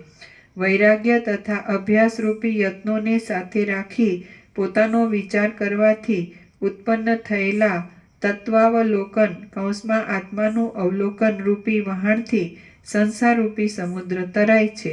આત્મા કે જે નિરંતર દુષ્ટ આશાથી બળતો હોવાને લીધે લોકોની દયાનું પાત્ર રાગ થઈ ગયો છે, તેની ઉપેક્ષા કરવી જોઈએ નહીં, પણ કાળજી રાખીને તેનો ઉદ્ધાર કરવો જોઈએ. આ જીવરૂપી હાથી કે જે અહંકારરૂપી મોટા ખીલામાં તૃષ્ણારૂપી સાંકળથી બંધાયેલો છે, મનરૂપી મદવાળો છે અને જન્મરૂપી કાદવમાં ડૂબી ગયો છે, તેને તે કાદવમાંથી કાઢવો જોઈએ. હે રામ, જો મૂઢપણાને દૂર કરીને અહંકારને ધોઈ નાખવામાં આવે તો એટલાથી જ આ આત્માનું રક્ષણ થાય છે.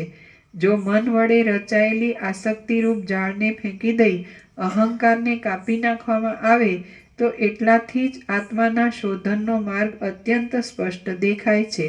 જો આ દેહને લાકડા જેવો તથા માટીના ઢેફા સમાન ગણવામાં આવે તો એટલાથી જ દેવાધિદેવ પરમાત્માને જાણવાનો માર્ગ મળે છે. અહંકારરૂપી મેઘ ક્ષીણ થાય તો ચૈતન્યરૂપી સૂર્ય જોવામાં આવે છે અને એ સૂર્યને જોતા જોતા પરિણામે તેની સાથે એકરસપણાની પ્રાપ્તિ થાય છે. જો આ દેહને લાકડા જેવો તથા માટીના ઢેફા સમાન ગણવામાં આવે તો એટલાથી જ દેવાધિદેવ પરમાત્માને જાણવાનો માર્ગ મળે છે. અહંકારરૂપી મેઘ ક્ષીણ થાય તો ચૈતન્યરૂપી સૂર્ય જોવામાં આવે છે અને એ સૂર્યને જોતા જોતા પરિણામે તેની સાથે એકરસપણાની પ્રાપ્તિ થાય છે. જેમ અંધકારને કાપી નાખતા પોતાની મેળે જ પ્રકાશનું દર્શન થાય છે, તેમ અહંકાર દૂર થતાં પોતાની મેળે જ આત્માનું અવલોકન થાય છે.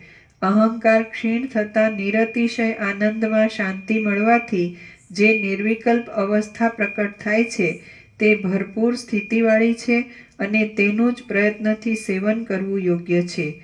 પરિપૂર્ણ સમુદ્ર જેવી એ અવસ્થા અમારાથી વર્ણવી શકાય એમ નથી, એને કોઈની ઉપમા લાગુ પડે એમ નથી અને તેમાં દ્રશ્યોનો સંસર્ગ જ હોતો નથી. એ અવસ્થા પ્રાપ્ત થયા પછી ફરી અજ્ઞાનરૂપ આવરણથી જો ઢંકાઈ જતી ન હોય તો એ સ્થિરતાને પ્રાપ્ત થયેલી તુર્યાવસ્થા જ છે એમ કહી શકાય છે કે જે તુર્યાવસ્થા સાક્ષીપણાની સ્થિતિ કેવળ મહાચૈતન્યના પ્રકાશની કળીરૂપ છે. ભરપૂર આકારવાળી અને આકાશની શોભા જેવી વિસ્તીર્ણ એ નિર્વિકલ્પ અવસ્થા વિક્ષેપોથી રહિતપણારૂપ અંશમાં સુષુપ્તિ જેવી જણાય છે. વિક્ષેપોથી રહિતપણારૂપ અંશમાં સુષુપ્તિને અને તે નિર્વિકલ્પ અવસ્થાને ઝાઝો ફેર રહેતો નથી.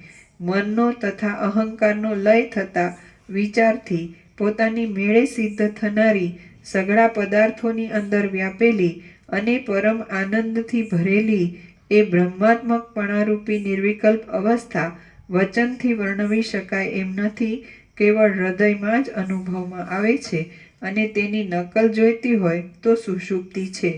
હે રામ, જેમ અનુભવ કર્યા વિના ખાંડ આદિ પદાર્થોનું તત્વ જણાતું નથી, તેમ આત્માનું વાસ્તવિક સ્વરૂપ પણ અનુભવ વિના જણાતું નથી. આ જે સઘળું જગત છે તે અંત વિનાના પરમાત્માનું જ સ્વરૂપ છે. જ્યારે ચિત્ત વિષયોમાંથી ઉપરામ પામીને આત્માકાર થઈ નિશ્ચળ રહે, ત્યારે સ્થાવર જંગમનો અંતર્યામી અને સાક્ષીપણાથી ઇન્દ્રિય આદિને પ્રકાશ આપનારો એ પરમાત્મા રૂપી દેવ સાક્ષાત અનુભવમાં આવે છે, એમાં કોઈ પ્રકારનો સંશય નથી. આ પ્રમાણે ચોથી ભૂમિકામાં આત્માનો અનુભવ થતાં તે પછીની પાંચમી ભૂમિકામાં વિષયોની વાસનાઓનો અત્યંત વિનાશ થાય છે. તે પછીની છઠ્ઠી ભૂમિકામાં યત્ન વિના જ પરમ પુરુષાર્થરૂપ આત્માનો સર્વદા પૂર્ણપણે અનુભવ થાય છે. અને તે પછીની સાતમી ભૂમિકામાં સમાધિની તથા સમાધિ ન થવી તે બંનેની પણ સમતા થઈ જવાને લીધે પરમાત્માની સાથે એકરસપણું જ થાય છે. પરમાત્માની સાથેનું એ એકરસપણું બ્રહ્માદિ આદિ મહાત્માઓથી પણ પરમાત્માની સાથેનું એ એકરસપણું બ્રહ્માદિ મહાત્માઓથી પણ માપી શકાતું નથી. શ્રી યોગ વાસિષ્ઠ મહારામાયણમાં ઉપશમ પ્રકરણનો ઉપદેશ નામનો સર્ગ 64મો સમાપ્ત.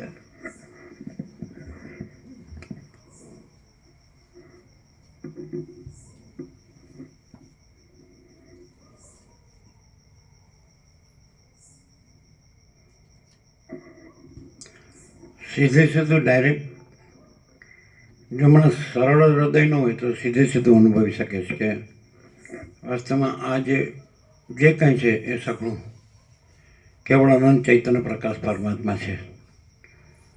તો એ સીધે સીધું એ પરમાત્મા રૂપ જ રહે. સરળ હૃદયનો માણસ હોય સીધું ડાયરેક્ટ કે આ જે કંઈ છે તે સઘળું કેવળ અનંત ચૈતન્ય પ્રકાશ પરમાત્મા છે, તો પોતે એ જ રહે, પરમાત્મા જ રહે. એટલે પછી એને બીજું વચ્ચે ન લાવે, બસ તો સીધો રહેતો એ છે જ પરમાત્મા જ છે.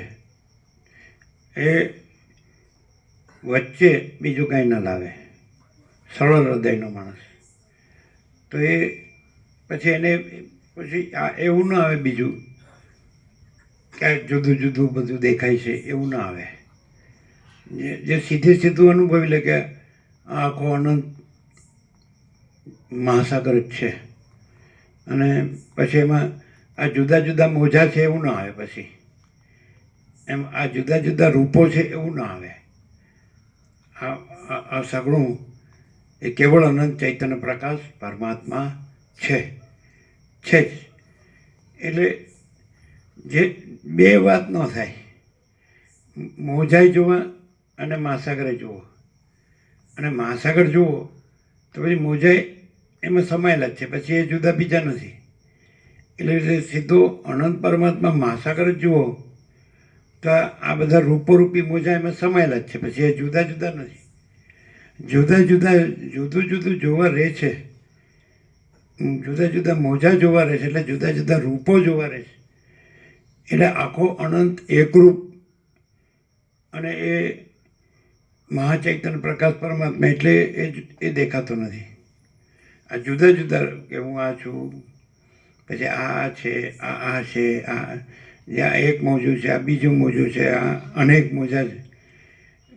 એટલે જે ભેદથી જોતો નથી અને જેમાં ભેદ નથી એવા પરમાત્માને જુએ છે, તો એ પરમાત્મા રૂપ જ રહે છે સીધો.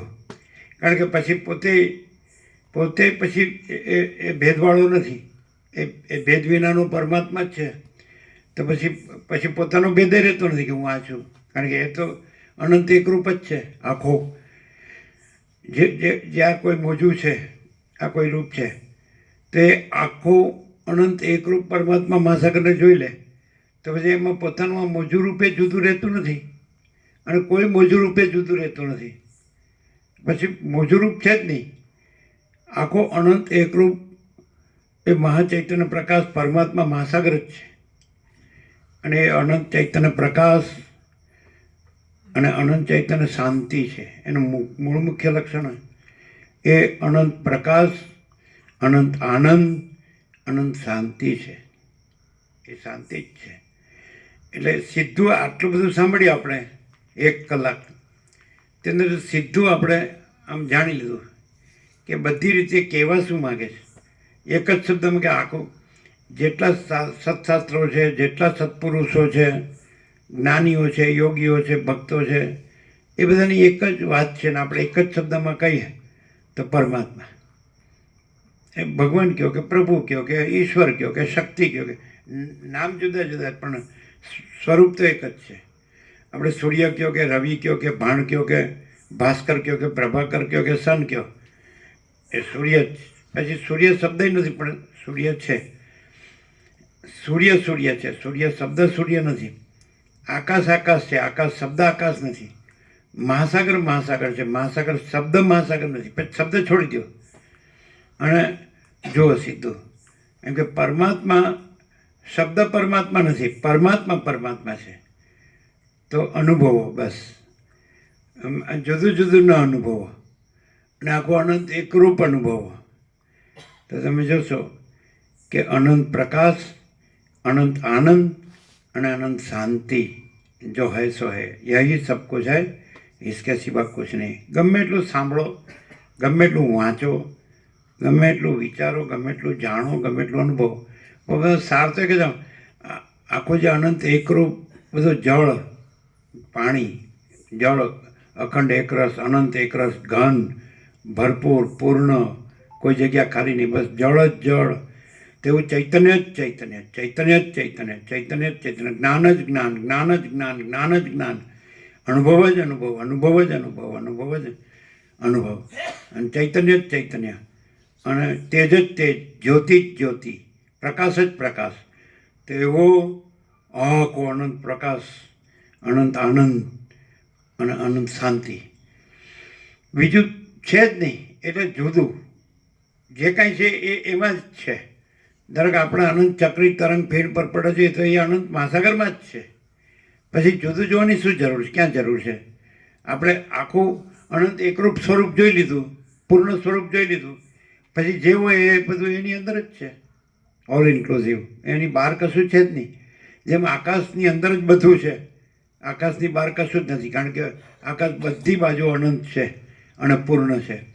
પછી આકાશમાં તમને આકાશગંગા દેખાય, અનંત સૂર્યો દેખાય, અનંત બ્રહ્માંડો દેખાય, અનંત તારા દેખાય, અનંત સુરતી સ્થિતિ પ્રલય દેખાય, અનંત નામરૂપ દેખાય. પણ આકાશ કયો એટલે એમ બધું આવી ગયું. એમ પરમાત્મા રૂપી આકાશ અનંત અને સ્વચ્છ, અને એ ચૈતન્ય પ્રકાશ છે, એ ચૈતન્ય આનંદ છે, એ ચૈતન્ય શાંતિ છે, એ ચૈતન્ય પૂર્ણ છે. તો આપણે જેમ મહાસાગર કહી દઈએ, અનંત મહાસાગર, એટલે પછી બીજું કહેવાનું, જોવાનું, પૂછવાનું, કહેવાનું, જાણવાનું રહ્યું જ નહીં. બધું એમાં ઓલ ઇન્ક્લુઝિવ, અનુસ્યુક્ત, એની અંદર જ સમાયેલું છે.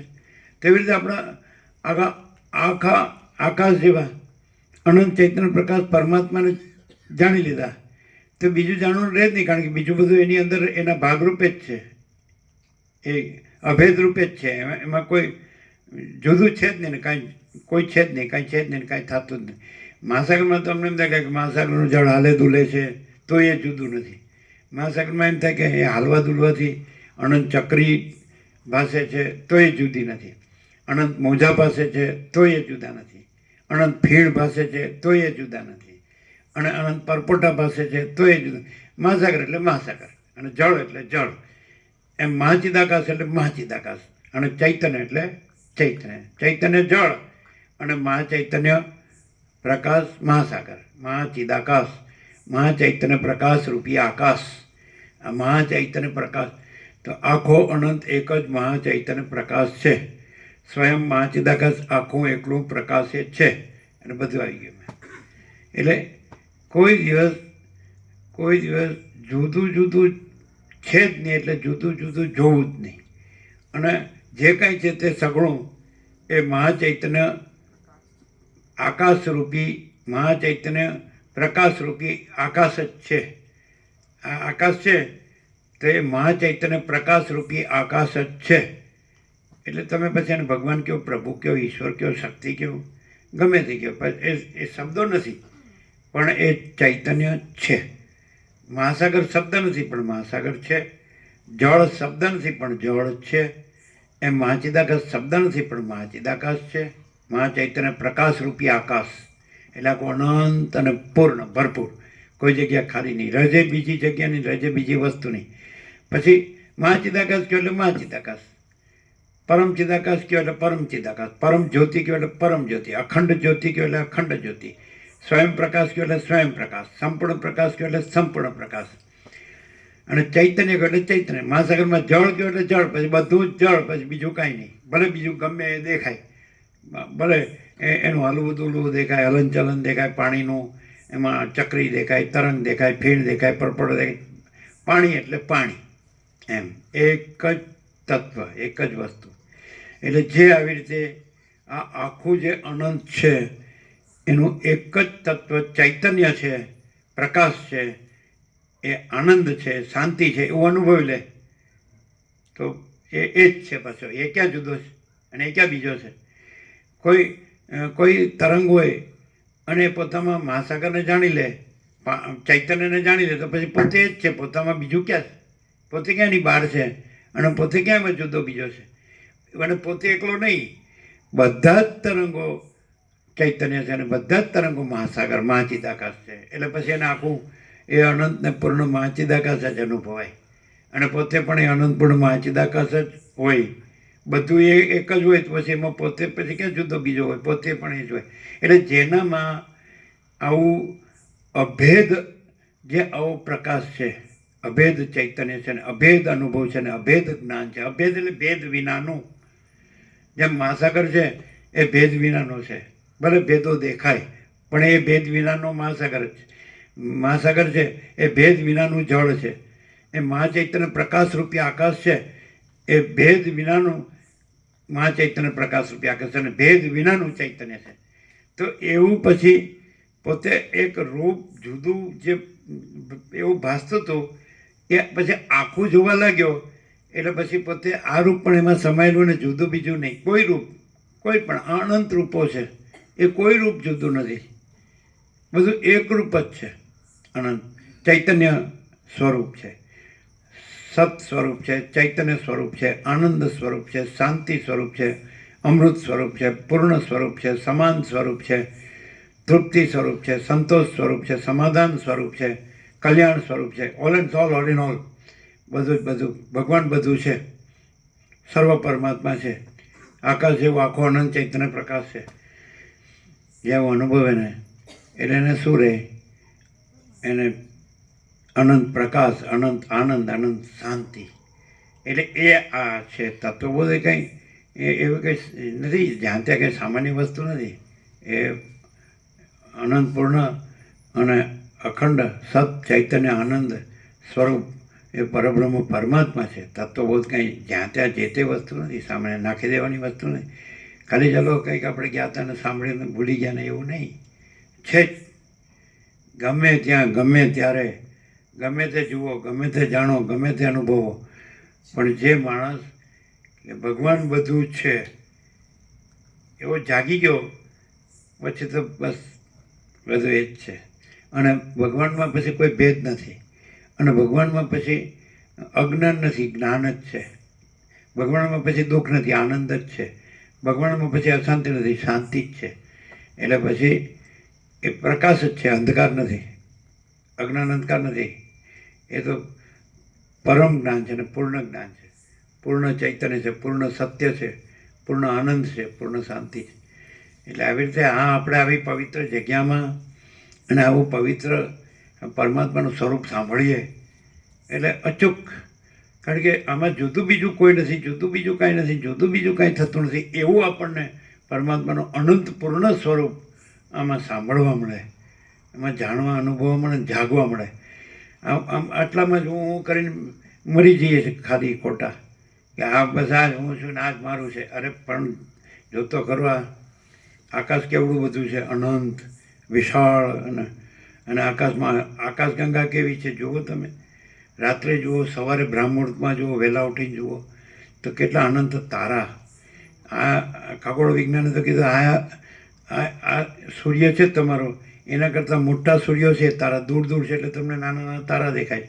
પણ એ અનંત કોટી મહાસૂર્યો, અનંત કોટી બ્રહ્માંડો, અનંત કોટી અવતારો, અનંત કોટી સૃષ્ટિ સ્થિતિ પ્રલય, અને એમાં આ તો તમારું બ્રહ્માંડ તો કાંઈ નથી, હાવ નાનકડું છે, એ ટપકા જેવડું નથી.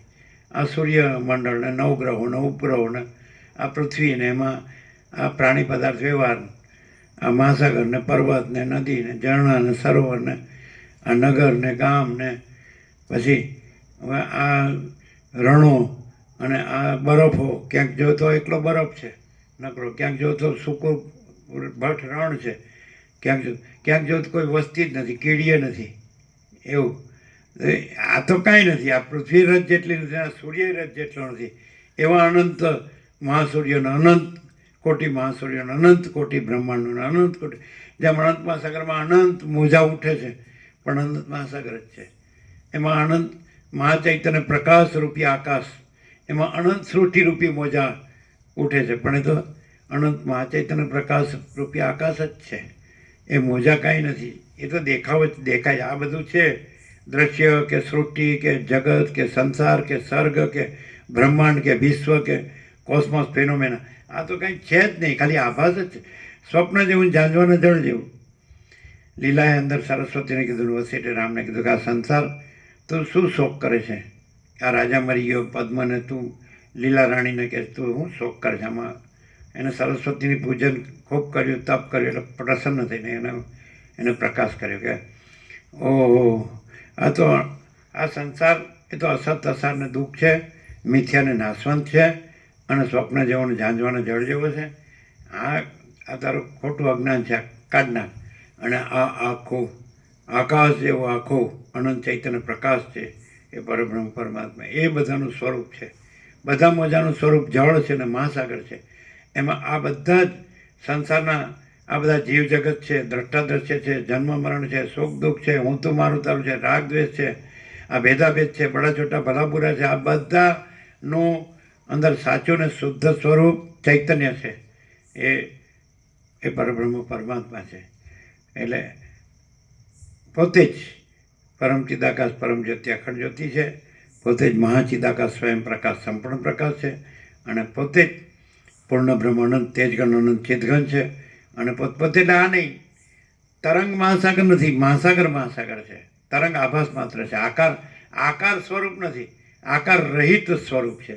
આકાર તો મર્યાદિત સીમિત છે, માપનો છે, અને મહાસાગર તો અમાપ છે. એટલે પોતે ખરો પણ અમાપ રૂપે પોતે ખરો, માપ રૂપે પોતે કાંઈ નહીં. તરંગ છે માપ રૂપે છે, આભાસ આકાર વિકાર. તરંગ ઉત્પન્ન થાય, ચાલે, પાછો લય પામી જાય, એમાં આકાર ઉત્પન્ન થાય, ચાલે, લય પામી જાય. આ પોતે નથી, પણ એનો આધારમાં જે અનંત જે મહાચૈતન્ય પ્રકાશરૂપી આકાશ જે મહાસાગર છે, એ પોતે પછી એ ઉત્પન્ન થતો નથી, એ ચાલતો નથી, લય પામતો નથી, જન્મ મરણ નથી. પોતે જો પોતાને ચૈતન્ય સ્વરૂપે જાણે તો પોતાના જન્મ મરણ નથી, અજર અમર અખંડ અવિનાશી. અને પોતાને આ મિથ્યાને નાશવંત રૂપે જાણે તો પછી જન્મ મરણ લાગે. પોતાને દેહ રૂપે માને, મન રૂપે માને, જીવ રૂપે માને તો પછી બધું લાગુ પડી જાય. હું તો મારું તારું, રાગ દ્વેષને, બડા છોટા ભલા બુરાને, ભેદાભેદને, જન્મ મરણને, સુખ દુઃખને, હર્ષ શોકને, ઈષ્ટ અનિષ્ટને, સંયોગ યોગને બધું લાગુ. જો દેહાધ્યાસ છોડી દે કે દેહ હું છું અને હું ચૈતન્ય છું, તો પછી પોતે અનંત પૂર્ણ પરમ ચૈતન્ય પ્રકાશ એ પરબ્રહ્મ પરમાત્મા છે, અજર અમર અખંડ અવિનાશી. આત્મજ્ઞાન થાય એટલે એને કોઈ દુઃખ ન રહે. અને પછી દેહાભિમાન રાખે તો દુઃખનો પાર જ નથી. મને આમ થાય છે ને મને આમ થાય છે, મારું આ હું આ છું ને આ બીજા છે ને આ મારું છે ને બીજાનું છે, આ વધુ છે ને આ ઓછું છે ને સાચું છે ને ખોટું છે ને સારું છે ને નરસું છે, આ મને સુખ છે ને આ મને દુઃખ. દેહાભિમાન છોડી દે, આ ખોટું રૂપ છે. આ તો જન્મ પહેલાં ક્યાં હતું, મરી ગયા પછી ક્યાં છે? ખાલી વચમાં આપણને એક અજ્ઞાનનો ભ્રમ થયો છે કે આ હું છું. અને આ કાઢના કે જ્ઞાન થાય, આ વસિષ્ઠ પ્રકાશથી સાંભળે તો જ્ઞાન થાય કે આપણે તો કેવળ અનંત ચૈતન્ય પ્રકાશ પરમાત્મા છે. આ બધા આ તરંગો છે, બધા દેહના ને મનના ને જીવના ને દ્રષ્ટાદ્રશ્ય ને કાંઈ નથી. એટલે સીધો અમાપ ઉપર દ્રષ્ટિ જાય માણસની, અનંત ઉપર દ્રષ્ટિ જાય, અનંત ચૈતન્ય પ્રકાશ. આકાશ કેવું છે એના ઉપર દ્રષ્ટિ જાય તો પછી આ દેખાય જ નહીં કાંઈ. હવે હમણાં તમે જે યાત્રામાં ગયા એને જોયું કે ગિરનારમાં 5 મિનિટ દત્તાત્રેય ઉપર ગયા હોય તો નીચેનું બધું ટપકા ટપકા જેવડું લાગે. એ ચંડી ચામુંડામાં ગયા ઉપર ગયા હોય તો બધું નીચે ટપકા ટપકા જેવડું લાગે. એવી રીતે સીધો આકાશથી બધું જોવે તો આ બધું ટપકા ટપકા જેવડું લાગે. અહીં દેહથી જોવે તો આ મોટું લાગે, તો આકાશ દેખાય જ નહીં. એમ એ જે પરમ સત્ય છે ને, પરમ તત્વ છે ને, પરમ ચૈતન્ય છે, પરમ પ્રકાશ છે, પરમ આનંદ છે, પરમ શાંતિ, એ અનંત છે. સીધો ત્યાંથી જોયું બધું તો આ બધું કાંઈ ન દેખાય. અહીંથી જોયે એટલે બધું એ લાગુ પડી જાય બધું કે હું જન્મ્યો છું, જીવું છું, મરી જાઉં છું. અને સીધો અનંતથી બધું જોયે તો આ તો કાંઈ દેખાય જ નહીં. એટલે માણસની અનંત દ્રષ્ટિ જો ખુલી જાય, આનાથી જ ખુલે, આ સરળ સમણથી જ ખુલે. નહીં તો શું થાય, હું આ છું અને હું જન્મ્યો છું, જીવું છું, સુખી દુઃખી થાઉં છું, રાગ દ્વેષ કરું છું, હું તો મારું તારું કરું છું, મરી જાઉં. લ્યો, અરે પણ હું આ નથી, અને આ આખું અનંત છે, અને ચૈતન્ય પ્રકાશ છે, અને એ અનંત પ્રકાશ, અનંત આનંદ, અનંત શાંતિ, આ હું છું, આ હું નથી, અનંત હું છું. આ આટલું જ, આ અનંત માસા કરું છું, આ આટલો જ પરપોટો હું નથી. પરપોટા થયા નથી ને ફૂટ્યા નથી તો સુખ દુઃખ ન લાગે, જન્મ મરણ લાગે. તો પોતે અનંત ચૈતન્ય છે, તો અનંત આનંદ છે, અનંત શાંતિ છે. તો પછી હવે શું જોવે, હજાર અમર અખંડ અવિનાશી. પછી આ જન્મ મરણ સુખ દુઃખ કાંઈ લાગતું નથી. દેહથી રહે તો બધું લાગુ પડે, અને અનંત ચૈતન્ય પ્રકાશથી રહે તો પૂર્ણ છે, પૂર્ણ છે, પૂર્ણ છે. કોઈ જગ્યા ખાલી નથી, ભરપૂર, હજાર અમર અખંડ અવિનાશી. બધાને પ્રસાદ આપી દે.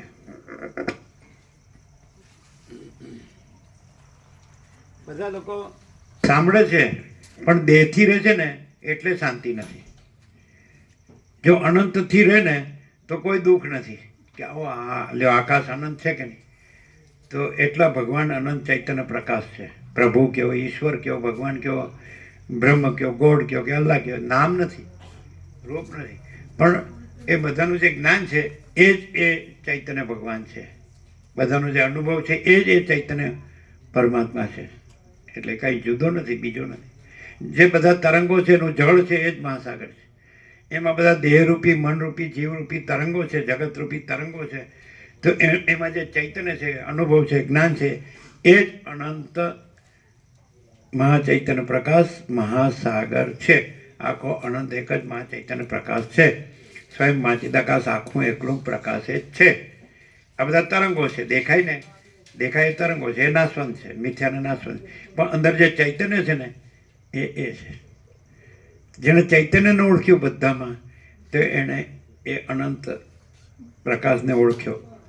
તો પછી પોતે એ જ છે, પોતે આ નથી, પોતે એ જ. એ અનુભવે એ જ રહે. આ રહે તો પછી આનું બધું લાગુ પડી જાય, જન્મ મરણ સુખ દુઃખ. પણ આ નથી, સાચું નથી. તરંગ માને તો પણ સાચા નથી, અને અનંત મહાસાગર ન જાણે તો પણ સાચો છે. અનંત મહાસાગર ન ઓળખે તોય સાચો છે, અને દેહને સાચો માને તોય સાચો નથી. એટલે ખોટા બ્રહ્મ રહેવાનો કોઈ મિનિંગ નથી.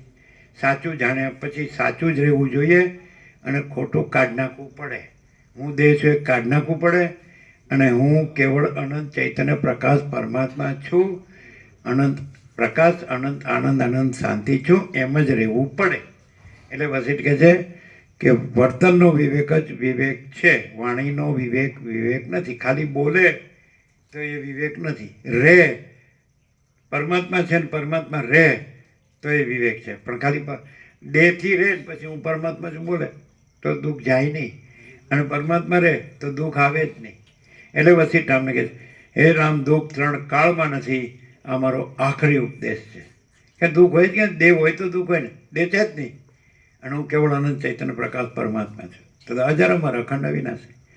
તો જન્મ મરણ છે જ નહીં, સુખ દુઃખ છે જ નહીં. એ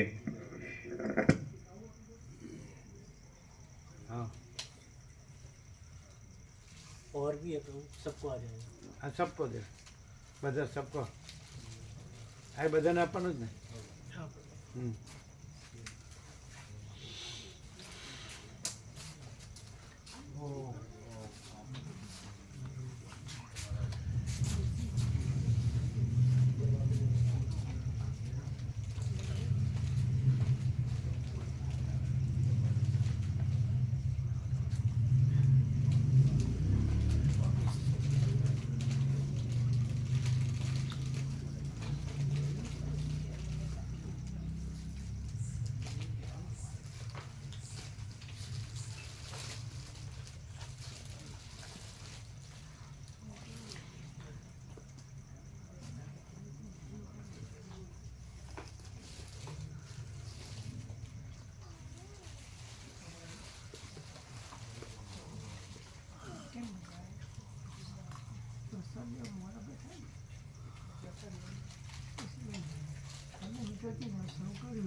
અમને બુક મળી, બુક નહીં અમને આપો. લીધી નથી મેં લીધી નથી, વાંચતો નથી.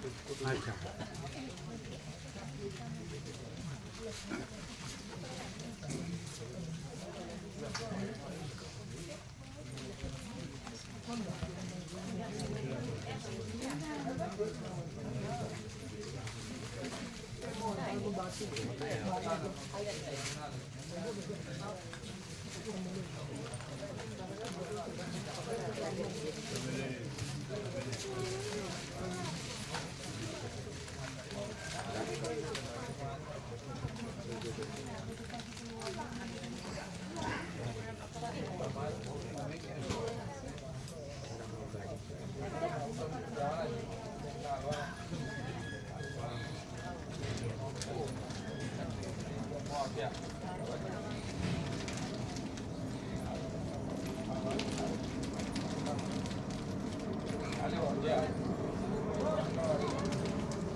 અમને બુક મળી મળી ને રમણની બુક મળી.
કેમ છે આનંદ મંગળ? અશ્વિન પ્રભુ બોલ પ્રભુ. બાપુ બોલે નારાયણ મહાદેવને સાથે રાખે ને તો એ થોડી વધારે આપે. પેલા કંઈક અલગ પડી ગયા હોય ને એવું લાગે ભગાપુર. નારાયણ મહાદેવ એકદમ છેવાડે રહે છે ને બાળપણથી, એને સાથે રાખે તો એ વધારે.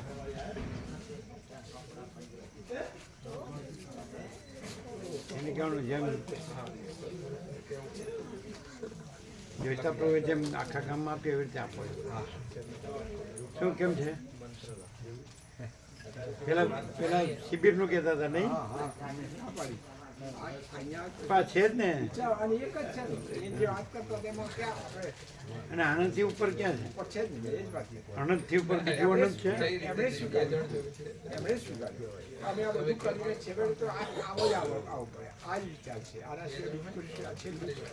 સ્વયંની થોડીક બુકલેટ પડી છે પ્રસાદમાં પાછી અહીંયા. હા, અહીંયા લાવશો તો અમે આપીશું. પ્રભુ બાબુ પ્રભુનો ફોન હતો અને ધર્મેશ પ્રભુ એવું કહેતા હતા કે અખાત્રીજ પછી નાવડા બંધ થઈ જાય છે સમુદ્ર. પણ તો અત્યારે તો વિવેક પ્રભુને ક્યાં તબિયત સારી છે, એને બીપી છે ને, એટલે વાત જ નથી. આપણે તો આ છે જ ને. એ તો વિચારવાનું છે અને તો સ્થિર રહેવાનું. ઉપરથી તમે વિચારીને તો થાકો ને આરામ માગો, અને આ તો શાંતિ જ છે. અને મેઇન તો છેલ્લું પૂર્ણ વિરામ તો પરમ શાંતિમાં જ આવે. એ વચિત પ્રકાશ છે એમાં છેલ્લું પૂર્ણ વિરામ છે પરમ શાંતિ. કે સીધું અનંત, અનંત પૂર્ણ પરમ ચિદાકાશ પરમ શાંતિ, સીધું જો હોય સો હોય સીધું.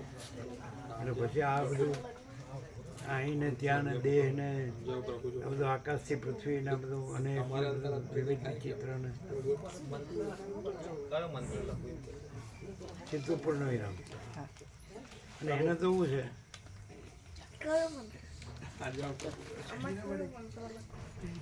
આમાં તમે કયો એ લાવો પેન ક્યાં છે? એટલે બધાને પ્રભુ શું છે કે લખવાનું અંતરથી એમ ન થાય છે કે લખીએ બધા. આને તો સામેથી કીધું, પણ બીજા અમારા ઘરમાં પણ બધા લખવા માંગે છે તો બધાને. આપણે એમ નહીં, જેને જે લખવો એ લખી આપીએ. હા, તો એ રીતે આપીએ બધા. તમારે તમને ક્યાં ભગવાન ગમે છે? બોલો. કયા ભગવાન? શંકર ભગવાન. બસ બધું આવી ગયું. એ બોલવું પડે ને.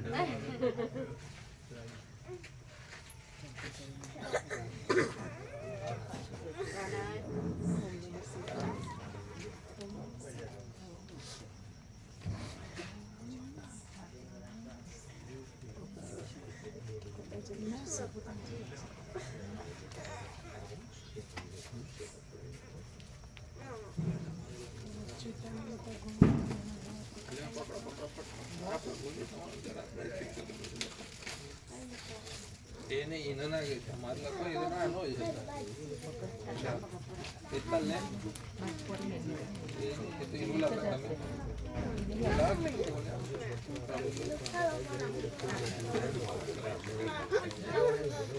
જો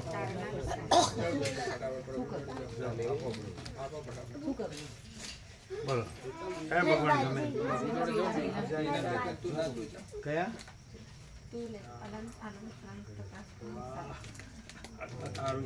એ તો કંઈક બીજું બોલે છે હનુમાનજી કે છે હનુમાનજી હનુમાનજી તો પછી હનુમાનજી જ લખો પણ એને લખતા નથી આવડતું એ તો ખાલી બોલે જ છે એ કે લખી જાય તમે લીધું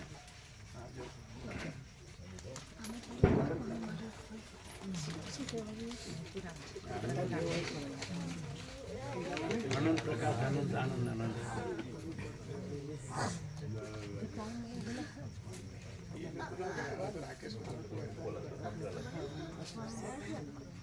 આવતી થવું આ તો અમે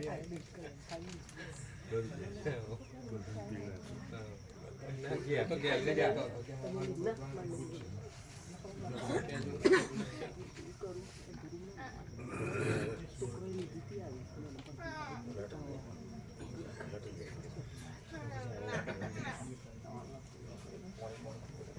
જો ચાલો અમારે રામજી ભગવાન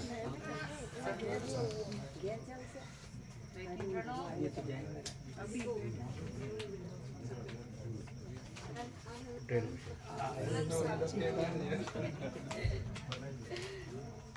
ચપ્પુથી કાઢો અરે થોડુંક જ ચોટેલું અહીંયા એટલે તમે શું બોલો જય શ્રી રામ જય શ્રી રામ ઓમ નહીં ને ખાલી જય શ્રી રામ જય શ્રી રામ બોલો ને તમે હા બસ જે સહજ હોય એ જ હા ચોટેલું સજી ચપ્પુથી તું ના ભાઈ આ બધું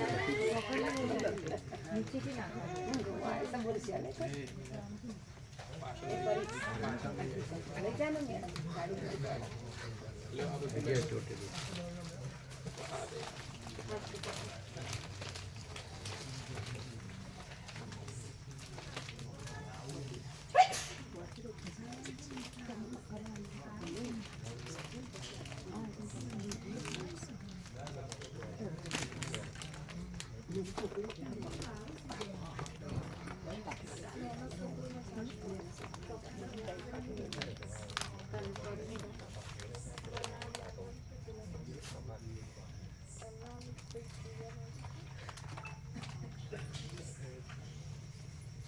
જેને જેને મંત્ર લખાયો આમાં શું લખું? ફોટો લેવાનો સચ્ચિદાનંદો પ્રતિમા આપી તો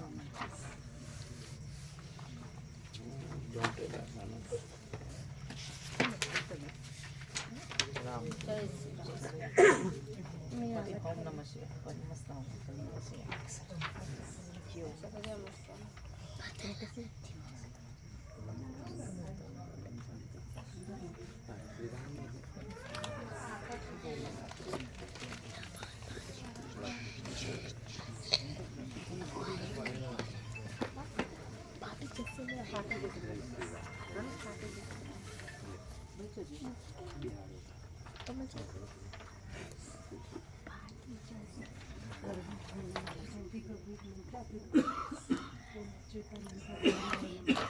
ઓમ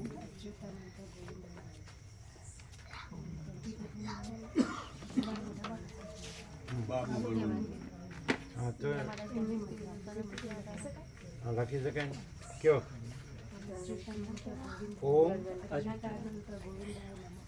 અચ્યુતાનંદ ઓમ અચ્યુતાનંદ ગોવિંદ અનંતાનંદ ગોવિંદાય ઓમ અચ્યુતાનંદ ગોવિંદાય નમઃ. અચ્યુતાનંદ ઓમ અનંતાય નમઃ. ઓમ અચ્યુતાનંત ગોવિંદાય નમઃ. અચ્યુતાનંદ અચ્યુતાય નમઃ અનંતાય નમઃ ગોવિંદાય નમઃ. અચ્યુતાનંત અચ્યુતાનંત હાય પ્રભુ કહે છે અચ્યુતાનંદ ગોવિંદાય નમઃ. એ રીતે લખ્યું ત્રણ શબ્દો બોલે છે ને સચ્ચિદાનંદ. એ ચોખ્ખો શબ્દ શું છે પ્રભુ એમાં શું છે કે ઓમ અચ્યુતાય નમઃ ઓમ અનંતાય નમઃ ઓમ ગોવિંદાય નમઃ. તો એમ લખવું પડે હા એમ છે ત્રણે એ રીતે એમ લખવું પડે ના ફૂલ જ લખો ફૂલ લખો અચ્યુતાય નમઃ હા, અનંતાય નમઃ એમ અને ગોવિંદાય નમઃ. બોલવા પડે હા, એ મેં ટૂંકમાં આપે તમે. મજા હતી. ટૂંકમાં આપે તો ઓમ અચ્યુતાય અનંતાય ગોવિંદાય નમઃ એ બરાબર કે નહીં ના ના પ્રભુ તમે કીધું તમને એવી રીતે આપ્યું ને હા, તમે એ લખો આવી રીતે. હા, આવી એમને એવી રીતે સંક્ષેપમાં આપ્યું હા, વાંધો નહીં પણ આ રીતે ઓમ અચ્યુતાય ગોવિંદાય અનંતાય નમઃ. અનંતાય વચ્ચે આવે કે છેલ્લે? ઓમ અચ્યુતાય અનંતાય હા ગોવિંદાય અનંતાય નમઃ. વચ્ચે આવે હા. અચ્યુતાય એને કીધું એમ જ લખાય એને કીધું એવી રીતે જ લખાય અનંતાય એને આમ કીધું છે ને ઓમ અચ્યુતાય અનંતાય ગોવિંદાય નમઃ બરાબર છે બરાબર ને? ચાલો બરાબર એમણે કીધું એમ જ લખાય સચ્ચિદાનંદ એ રીતના કરેલું છે. એ કરવું છે મેં મારા બાબા વખત સ્વપુમાં આયા આપે પ્રભુ આ ધ્યાનના જન્મ વખતે આ જ બે બુકો લખેલું. ભરી હતી એમને આપી હતી ને પ્રભુએ આપેલું. બરાબર એટલે જોઈ લો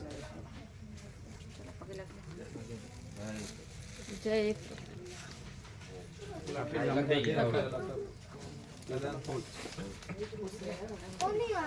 કોણ રહ્યું અમારી બુક આપો. આ પેન તમારી છે ને જો, આમાં લખવાનું છે ફોટા લખાઈ ગયું? બધાને લખાઈ ગયું ને? વ્યાપકમાં બરાબર લખો ફૂલ.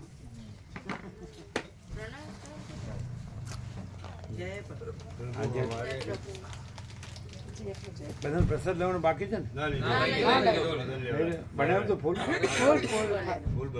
શું હતું ભાજી હતી, પાલકની ભાજી રોટલા રોટલી ખીચડી પાલકની ભાજી ફૂલ હતી ફૂલ. પછી રોટલા રોટલી પછી ખીચડી ખીચડી, દૂધ બધું ચટણી ચટણી, આંબલા ચટણી ચટણી, શેની મરચો ચટણી આંબળા, આંબળા. મેથી મસાલો, અને મરચા મેથી મસાલા ગોળ ગોળ ગોળ, આ બધું. ફૂલ ફૂલ પ્રભુ. ઓઢવા પાથરવાનું છે ને બધાને વઘારેલું ભાત બધું એમ વઘારેલો ભાત લીધો બધા પછી ઓઢવા પાથરવાનું એટલે અમે એકલા જ રહીશું. આ બધા હવે જશે. આ બધા તો ઘરે જશે. એમને હા એમ. અમે કાલે જ. અત્યારે અહીંથી અમદાવાદ ને હા અમદાવાદ. કેટલું દોઢ કલાક 1 કલાક 1 કલાક જેટલો હશે. 1 કલાક. કલાક સવા કલાક કલાક. અત્યારે તો ટ્રાફિક ન હોય ને ના અત્યારે તો ના એટલે શાંતિથી કલાકમાં કલાકમાં સરસ રીતે. હાઈવેથી જ લઈ લેવાનું હા ભાઈ ત્યાંથી જ આવે છે. અચ્છા હા જય પ્રભુ, જય પ્રભુ. આવું કરે. બોલતો. હનુમાનજી જેવા જ છે આ. હનુમાનજી પ્રિય છે, હનુમાનજી જેવા જ છે તો. ખાલી પૂંછડી ઉગવાની હા, બાકી ભાઈ. તમે તો કહેવાના તો હોય સ્વામીજી હનુમાનજી લખી આપો મને. એ તો અમારી સાથે આવે તો ઘણા હનુમાનજીના દર્શન થયા કેટલા બધા હનુમાનજી બોટાદથી શરૂ કર્યા તે પછી છેક 7 દિવસ હનુમાનજી બધા મંદિરોમાં ગણપતિના હનુમાનજી તો હોય જ હમ. પછી દ્વારકાધીશ હોય મહાદેવ હોય પછી કેમ બધા ઘણા કોઈ ભગવાન બાકી જ નહીં પૂરી થાય પછી કે અને પાછો મહાસાગર હમ. પૂરી થાય પછી કે સોમનાથ. આપવાની આવીએ છીએ મૂળ દ્વારકા દર્શન અહીંયા પ્રભુ હાથ કેટલી બધા છોકરો જમે ને બરાબર પ્રસાદ જમે નીકળો એક રમકડું છે કે બે એટલે 2 લાયા છીએ, આમ તો 3 લાયા છીએ, પણ કાલે અમે સેવામાં જઈએ એટલે અમે પ્રભુ સવારે કઈ રીતે નીકળીએ, એટલે ગોવા પ્રભુ જો સાથે હોય તો બધાને ઓળખતા અમે તમારે જવાનું જરૂર ને એટલે કોનો લઈએ એમ બીજા સાથે કે તમારે જોવે કોઈ હા કારણ કે બધાને ઓળખતા નથી અમે એ રીતે કોઈ હોય ને સાથે તો એટલે ત્યો તો દરેક ગામના ભાવિક અંગાતી એટલે અપાઈ દીધો. હા દરેક ગામનું ભાવિક એટલે સાથે હોય. શૈલેષ પ્રભુ તો આવે છે બે દરેક જણ ગામનું ભાવિક જે નામ આપે ને હા હા એમને મળી લઈ હા એને સાથે રાખવાનું હા હા એ વ્યવસ્થિત હોવો જોઈએ રિઝલ્ટ જેનું હા એ તો તો એ રીતે જઈએ અમે શૈલેષ પ્રભુ બી લગભગ પ્રભુ 140 સદગુણ થાય. 120 થયા છે બધા થઈને. 120 થાય બધા ગામોનો માળખા. કેટલો ગામ છે? બધો ગામના બધા એટલે છે ને સદગમ થતો સદગુણ. હા 120 થયા બધાને પ્રભુ લખ્યા અમે. પણ વ્યવસ્થિત ભાવિકોને આપવાના લખે વ્યવસ્થિત. તો પ્રભુ એમને બધા બધાના વાંચી સંભળાય તમને ખબર હોય ને કે આવતા હોય જેને ઉદય થયું હોય ન આવતા હોય એને આપણે પડે છે હા એટલે એટલે આવતા હોય એને ઉદય થયું હોય એને જ અપાય જે વાંચે એવા હોય એને અપાય.